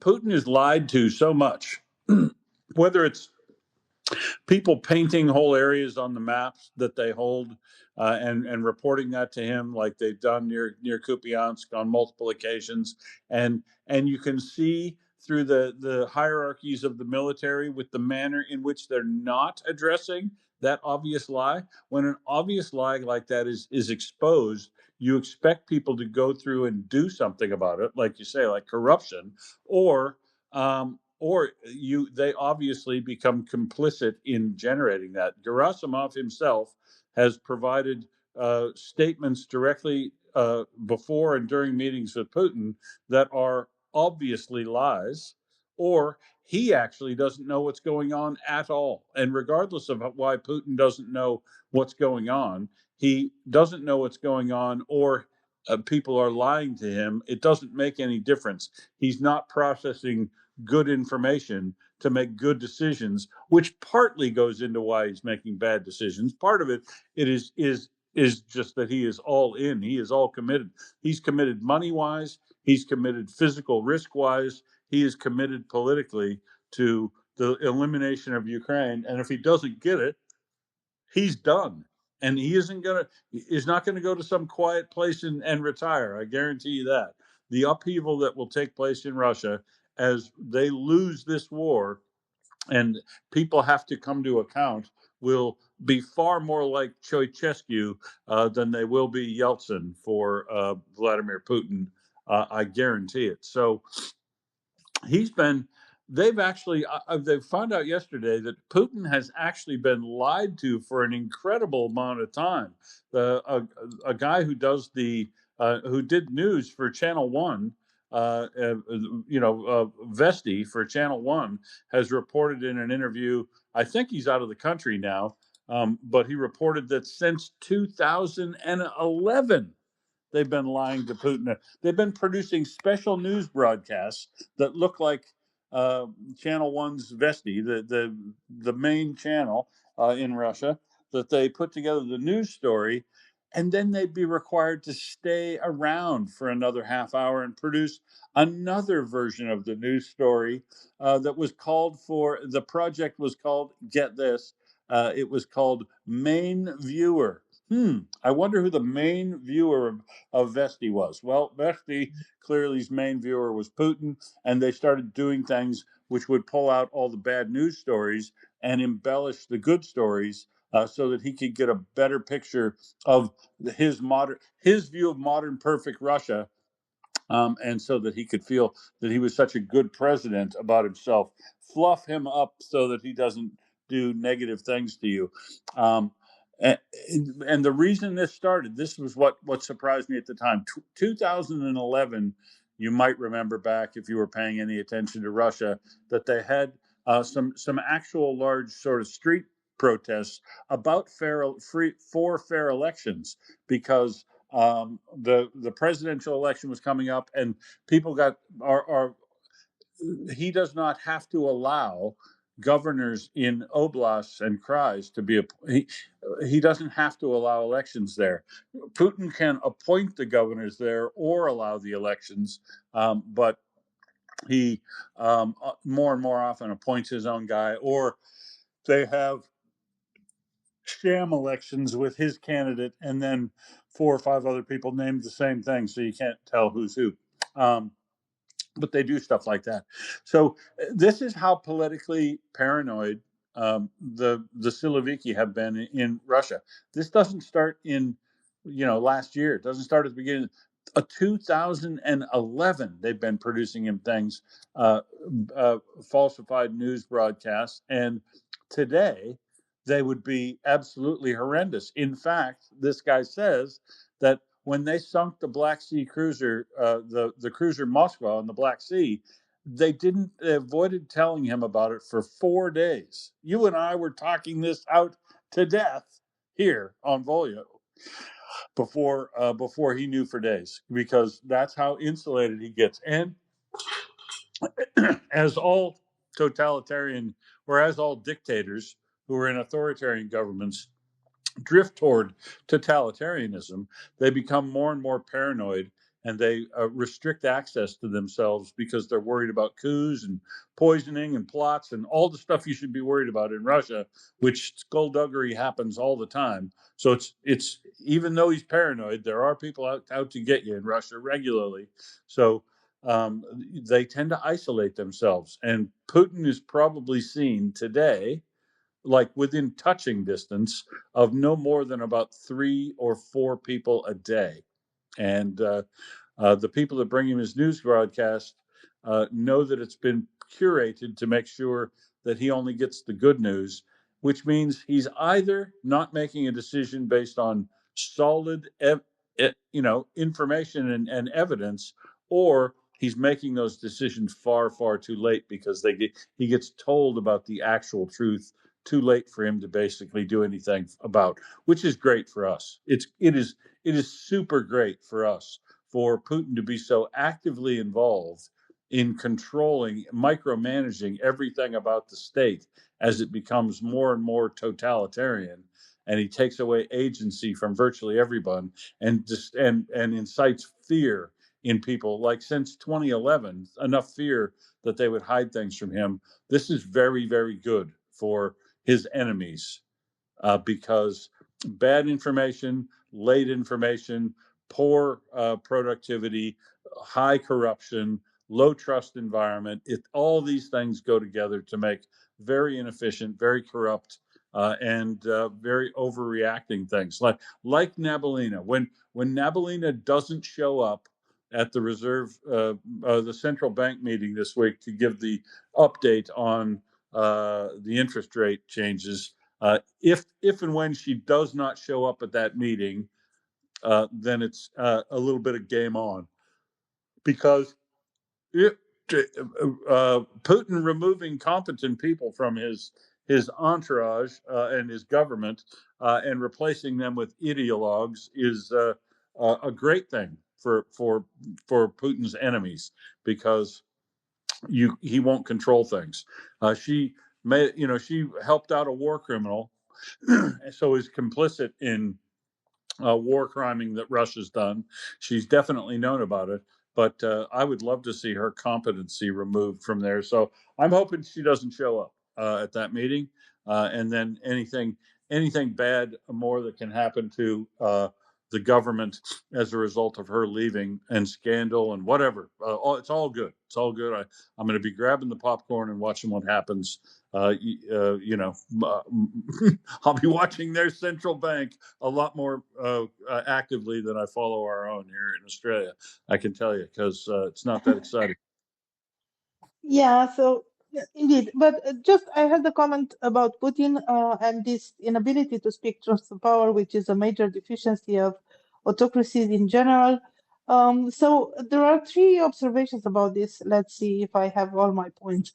So my first observation is that they bring them to themselves. These authoritarian leaders are bringing this to themselves with the way in which they are selecting the people that are allowed to speak to them, and with the punishment that is done for hearing the bad news, kill the messenger, in a new way. And actually this happened in Romania too, when people didn't tell the truth to Ceausescu, and apparently he seemed to believe that everybody is going well in the country. But this might be a narrative, a narrative like bad boyars, good Tsar. I mean, he's not to blame the leader. He doesn't know, poor thing. But as I said, they blame this to themselves. And this inability to hear the truth, or for the truth to be spoken to them, leads to something very interesting: the detachment from reality. Putin always mentioned reality on the ground. This is the reality on the ground. But actually, he doesn't know the reality on the ground. He is fed with information that are not a match with reality on the ground. And of course, the decisions are bad. And of course, the decisions are late. And of course, he continues this thing because, he believes that, people are advancing. There was a new statement recently, I believe yesterday or the other day, that our forces are advancing in all directions. Really? I guess the main direction in which the forces are advancing is towards Russia, because in the other directions they really have some problems on the front in Ukraine. And just a reminder that since the beginning of the war, Ukraine managed to take back 600 square kilometers. Yeah, maybe it's not a lot, but it is something, and Russia is not advancing. This is the major thing to be said. And of course, there are all these kind of narratives in Russia that they have like achieved a lot of breakthroughs, and they are counting every villages, even with 10, 20 houses, or they are even bragging about conquering a street. We did conquer a street in the periphery of some small village somewhere. So yeah, this is like detachment from reality, speaking truth to power, and bad boyars, good Tsar. These are the points that I wanted to make, and all this leads to Putin, and all this what is happening to people that are asking Putin to look at them to see how bad they are doing. In Irkutsk there is no light. In Krasnodar there are floods. In whatever, in Dagestan, things happen to blow up. All these people pleading to Putin to help them. There is no chance because Putin will never hear this, and he actually has no contact with reality. And because I mentioned the floods in Krasnodar and because of the crisis with oil, I have a suggestion for the cars. They should put sails on. You can transform your car in a sailing boat and you can navigate using the wind. What do you think, Will? Yeah, or get one of those Teslas. Apparently, they have one of them cyber trucks. I think they have a quote unquote waiting mode, but definitely get video of you if you try it, because I've seen some video of waiting mode on a Tesla, and it's more like drowning mode. So, if you were planning a trip along this just in, if you were planning a trip down to Crimea on a road from Rostov through Mariupol down to Melitopol and down to Simferopol, now not only will you have to deviate over to the west at Armyansk, but you're also going to need to deviate at Novoazovsk, which is just on the border of Russia over to the east of Mariupol, that Ukraine has apparently struck and knocked out one of the road bridges at Novoazovsk, and trucks are required to deviate down south through the residential neighborhoods to get around that. So it's a bottleneck, not a breakage. But so Ukraine continues on, and they're busy here. And if you're converting your car to a sailboat, you might also want to consider changing the engine at the same time, because Russia is having trouble making all of the Euro 5 fuel they need for their domestic market. So the government's just said, whatever. You can make Euro 3 and sell it as Euro 5, which, if you're operating a modern engine and allowing that much sulfur, will mean that all of your catalytic converter is going to get burned out immediately. With your catalytic converter will get poisoned and become ineffective. That'll affect the performance of your engine, and the additional sulfur will also cause wear and tear to your valves and pistons in the engine itself. So, love your work, Russia. Just downgrade the fuel you can put into those things into people's cars at the same time, unless they change their engine out so that it can use Euro 3. But most people don't have the capability to do that. They're just going to put bad gasoline in all of the fleet of cars across Russia this summer, and then they're all going to wear out and burn out a year or two early. Love your work, Russia. Love it. Yeah, I've seen that, and I wanted to ask you about this, downgrading from Euro 5 to Euro 3. Does this really work? Because it doesn't seem, I mean, when we bought the car back in a few years ago, it was written, it's Euro 5 and you have to use Euro 5 oil, so or gas or whatever. So does this really work, or it's just, Like I the say, fact? it'll degrade the performance of the engine, and you'll see that degradation in performance just within hundreds of kilometers of using Euro 3 and a Euro 5 engine, and it'll totally poison your emission control system, such that your catalytic converter won't function, which also provides a little bit of reduction in performance on the exhaust system. But the main thing is, you'll never ever be able to take that car. Not that they would be able to anyway, but they'll never be able to take that car into Europe and operate it, because it wouldn't meet any of the emission standards anymore once the catalytic converter is poisoned and no longer useful. So Russia will be poisoning their air with, in their major cities where they're operating these things. It'll become more like Calcutta or New Delhi, which is perfect for them. But with Noisy poo little. fountains. They will also have poo fountains. Don't forget that. Oh yeah, the stench of the unburned fuel from E3 affected engines will not quite, but a little bit mask the smell of the poo fountains. Right. So let's see. We've been seeing, and there's a report up here from Andy Schneider that Heather put in the nest that I will segue off of because I have not been reporting on these. What I would say speculative infiltrations that have been reported by Rybar and others believe it or not, the Russian milk blog reporters have been reporting penetrations of the Russian lines of up to 15 or 17 kilometers. And I'm like, yeah, I'm not going to get caught in that trap until the story about that. Well, it turns out it's true. So Andy Schneider has published this report that there are multiple penetrations along the lines up here, and thankfully, our faithful reporter Clement Milan has also published his own story about the same thing. So it is now time to tell you that at the front, near Novovassilivka, where Ukraine in February took a large swath of land of about 450 square kilometers to the north of Upsinivka. Oh, sorry. Northeast of the push of Huliapoli, because Russia is attempting to push out toward Kyiv directly from the east out of Huliapoli. They had also been attempting to push north and sort of push as if they were going to envelop the Kyiv axis area. But Ukraine pushed back in February, as we reported.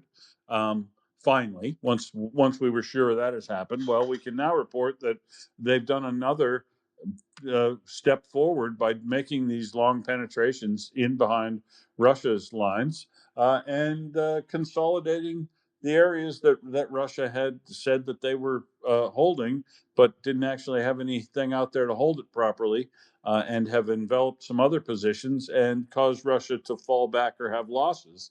And at the same time, Russia, by overclaiming what it had taken, wasn't able to use artillery and air support on these Ukrainian advances because Russia had reported that they'd already taken that land. So you can't call artillery down on land that you say you already held unless you admit that Ukraine is in there, and they didn't want to admit it. So eventually, what has to happen when what they call buy things on credit, buy land on credit, um, or paint. They call it painting their maps. They have the real map, and then they paint a map for the higher ups. And the painted one is a little bit more into the area of what we would call impressionism, I guess, if we were looking at art. But in fact, we need to move more toward the brutalist or realist when you see the deep state maps. And in fact, Clement Milan looked at the deep state maps and the criteria upon which they build the deep state maps, and has actually made the same critique of those maps that have been made for many times. It's completely okay to look at the deep state map if you look at it consistently, right? Because they are consistently very conservative. But if you look at the maps with the criteria that deep state says they're using currently, and you look at the reports of and verifiable positions of locations that are returned from Ukraine, you could actually move the front lines even a little bit farther than deep state has put them, but which are otherwise mostly accurate now. And Ukraine is in fact being able to penetrate the very porous lines, and Russia can't seem to hold. And the key is because of weakened logistics, Ioana. The mid-range strikes are having enough effect over a series of weeks that now Russia is reporting inside themselves that they're having to fall back from some locations because they don't have bullets and bandages and beans and water and fuel. It's lovely. It's also massively slowing down their push from Huliopoli, which is taking place to the west. They are absolutely bombing the shit out of the area to the west of Huliopoli and near Konstantinivka. These are the two areas where clearly Russia is throwing its focus into, but they are absolutely throwing all the bombs they can possibly scrounge up west of Huliopoli. But they don't have supply to back it up, right? They can fly bombs in, but when they're trying to move support in for the troops that are supposed to be moving forward, they can't get it forward because it's constrained from the locations they're bringing it from, and one of their major supply roads, with how far Ukraine has pushed south toward Upsanivka, is now under fire control. So one of their routes of supply is cut off. The other ones is very much weakened in getting supplies up toward Huliopoli. And that means any advance that Russia is making over there, despite their incredible amount of bombing and saturation ahead of that campaign, doesn't look like it's going to go anywhere really fast at all.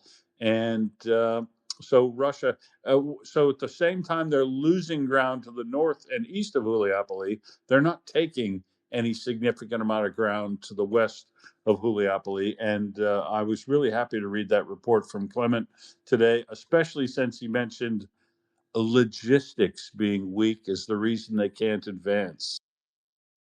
Yeah, so I wanted to ask you something, Will, about this. I'm sorry to put you on the spot if you don't have the information.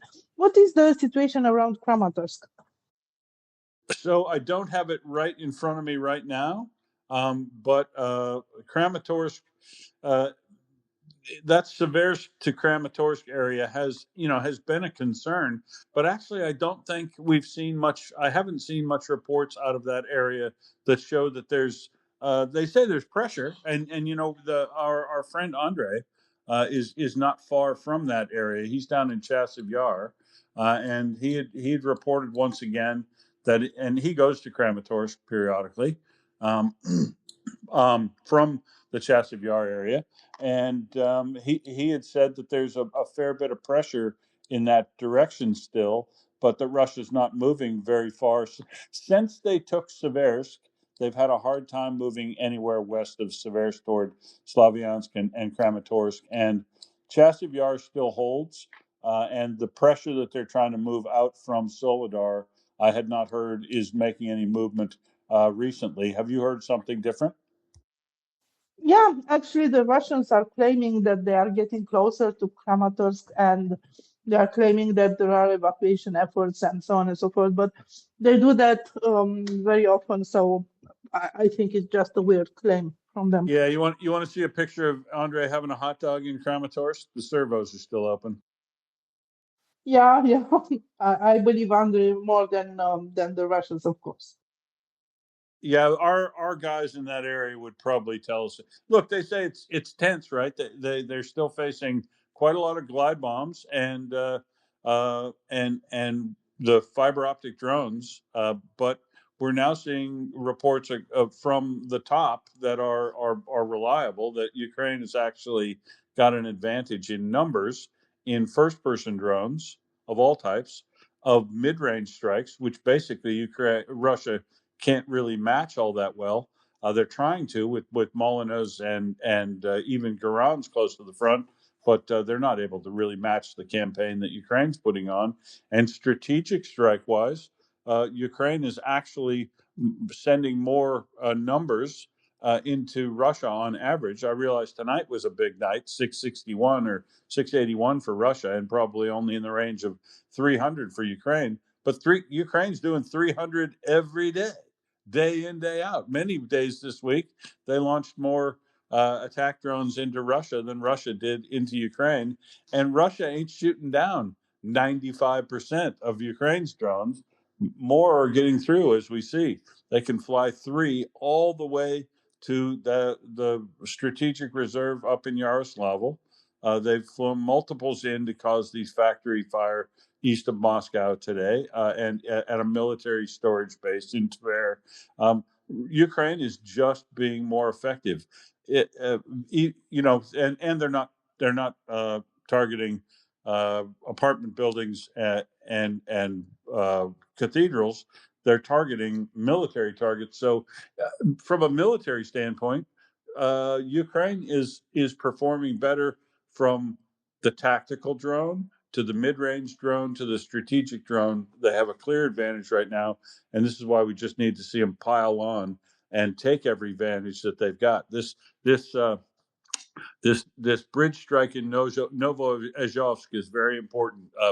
In that thing that they're moving east with their interdiction strikes, that they're isolating Crimea at Crimea, but they're also keeping up and increasing their interdiction strikes to the east. And it won't be long before you start to see the road from Taganrog or the factories and um, the factories and assembly areas for vehicles and rail switching yards and everything like that between Taganrog and the border will start to get messed up. They've already obviously been able to target the aviation factory at Taganrog, but Russia did not plan for, nor are they prepared for, the mid-range strike that can be expanded into Russia down here, which will cause them massive amounts of logistics problems. And the Russians themselves are talking a fair bit about what do we do when the M4 highway comes under threat, which isn't very long from now, because um, that road is very close to Ukraine, and they've done many strikes in along the Shakhtarsk and Kamensk-Shakhtinsky is close to the line of fire. That's not that far from it's not that far from Kramatorsk, frankly. So that M4 highway, which I'm going to be in the peace negotiations, I'm going to require the M4 highway to be named the Yevgeny Prigozhin Memorial Highway. And not far until they can interdict things on that highway. And Russia's just not prepared for that. The E58 going down out of Taganrog is now already been attacked at the border by Mariupol. So keep it up, Ukraine, and maximize your benefit of this advantage you have while you've got it, because you've got to expect Russia to be able to adapt somehow and deal with this. But in this window of time, 6, 8, 10 weeks, whatever we get of Ukraine being able to totally dominate Russia with regard to logistics here with mid-range strikes, I hope they just absolutely do everything they possibly can to Russia at that between now and when Russia figures out some answer to it. Yeah, I hope that too, and I hope that Ukraine will be able to maintain this advantage. I don't know. I hope that Russians don't figure out. I just want to make like a personal account again, because I remind you that Zelensky talked to Trump and said that it all started in 2014 with the invasion of Crimea, actually Crimea and Donbass. And there is the FIFA World Cup, so I will link everything together like this. Donetsk had a good football team, Shakhtar Donetsk.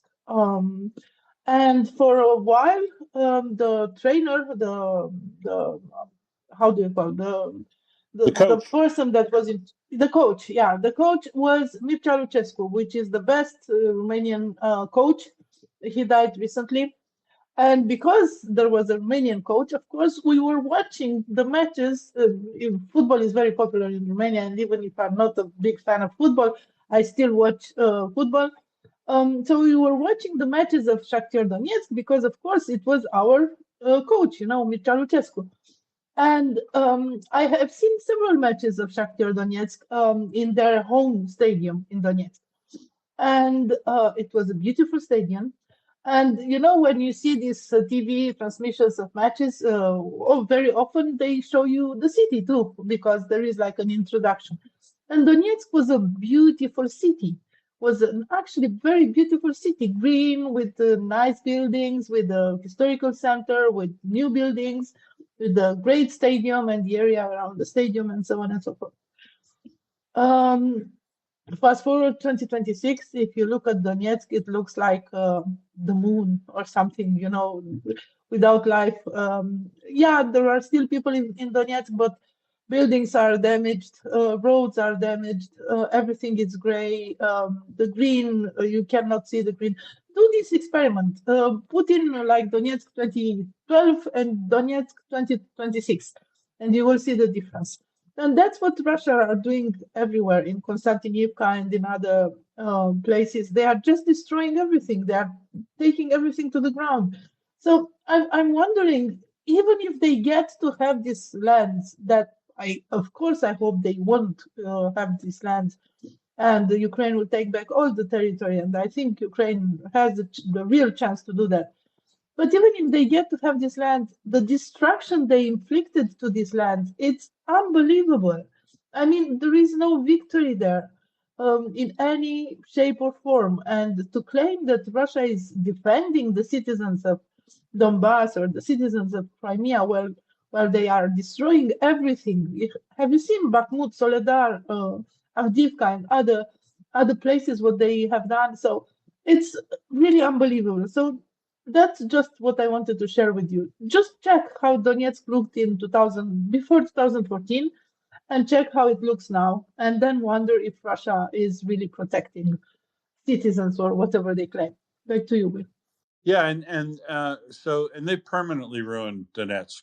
I mean, permanently from the standpoint of they've ruined the water supply to Donetsk, and without a new major pipeline moving in, Donetsk was a city of about 1 million people, and it did have a brand new, high tech airport and a stadium and all the things that make a modern city look attractive, and gardens and everything. And yeah, and like Bakhmut and like Avdiivka and like Pokrovsk and like all the cities that Russia has eventually taken over, they look like something out of a dystopian video game, a Stalker or something like that.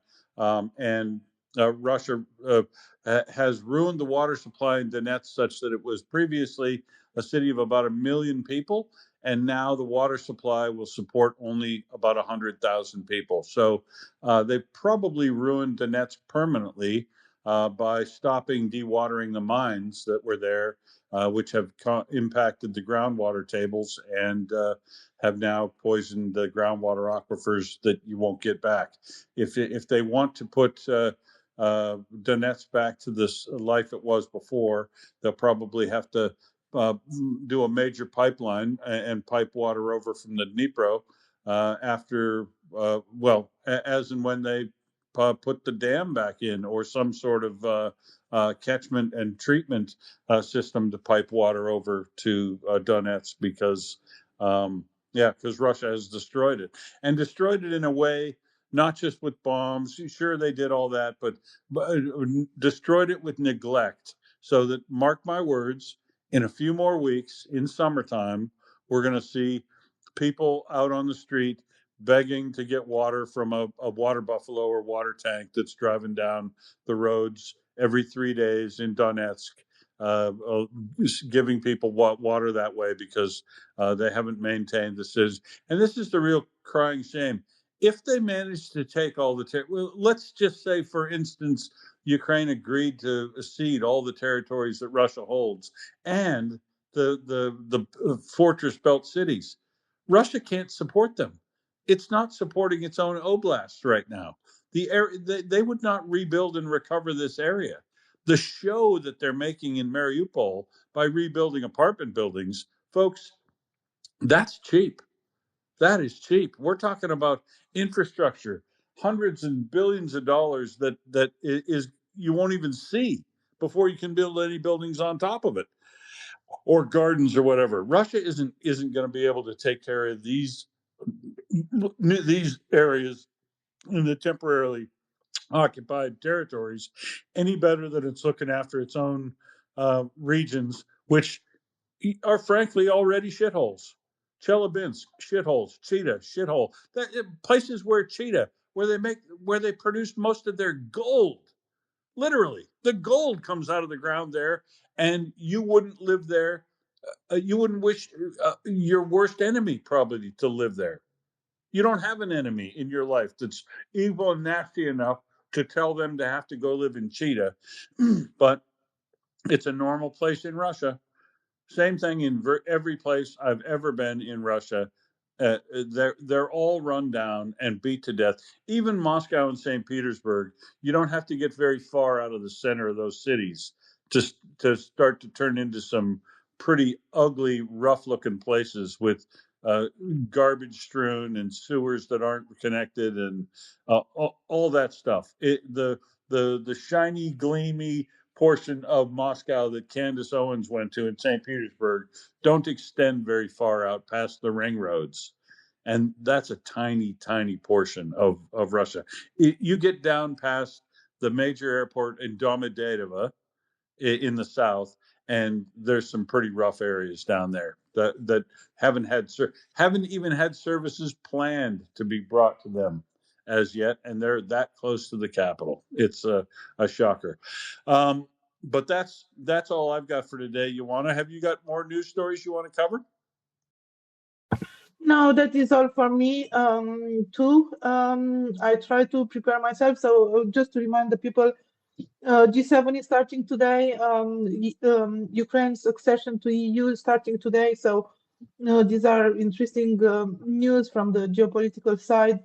And I just have a reminder. I think we will have a special segment today. Have you seen this, Will? We will have a special live segment from Lviv. Alan and Robin will speak with Andreas Menchov, professor of marine science and policy at University of Delaware. So this segment will happen at 1200 East or 5 p.m. Kyiv. I've just seen this announcement. I hope I get the details right. I already shared this and I will post it in the Purple Pill too. Let's see if I can put it in the nest too. No, I cannot put it in the nest because I'm on Android. Yeah, so that is all for me. Thanks, Ioana. Yeah, 5 p.m. Kyiv time today. Robin will be on. I'll be pushing out Zeds right then, but I'm sure Robin and Alan will put on a good show and sounds like an interesting guest. So, not too many hours from now, you can see that, and then the regular shows that are on tomorrow. Accidental Ukrainian that will not have Robin at it, but it will be a William and Adam rant fest. Let's see how much bile is still in Adam tomorrow morning, Perth time. And then, of course, Mockers and FireFella on in the afternoon at their regularly scheduled time. Thanks so much for the 2 hours again, Ioana. It's always great sitting with you and everybody who participated today. And Slava Ukraini. I'm Slava, but I see Jenny with the hand up, so let's go to Jenny. Sorry, it's 7 p.m. Kyiv, but the message says 1700 Kyiv. Yeah, I was gonna ask for clarification because if it starts at noon in like New York on the East Coast, it will be 7 p.m. So there's Well, it was scheduled a little bit at the best time. That should say 1900. yeah. Ms. Robbins should change that, or Volya should change the ad there for noon Eastern Standard Time and 7 p.m., not 1700, 1900 Kiev time. Thanks, Yenny. Yeah, and fuck Russia. Thanks, Yeah, Yenny, fuck and Russia. fuck Russia. Yeah. Slava Ukraini. Hello, I'm Slava. Slava Nazi. Smert Vaham. Smert Vaham. All righty. Brent, you can kill her with fire and see everybody soon. Skoro pobacimus. Skoro pobacimus, and don't forget the fundraisers. They are in the Purple Pill too.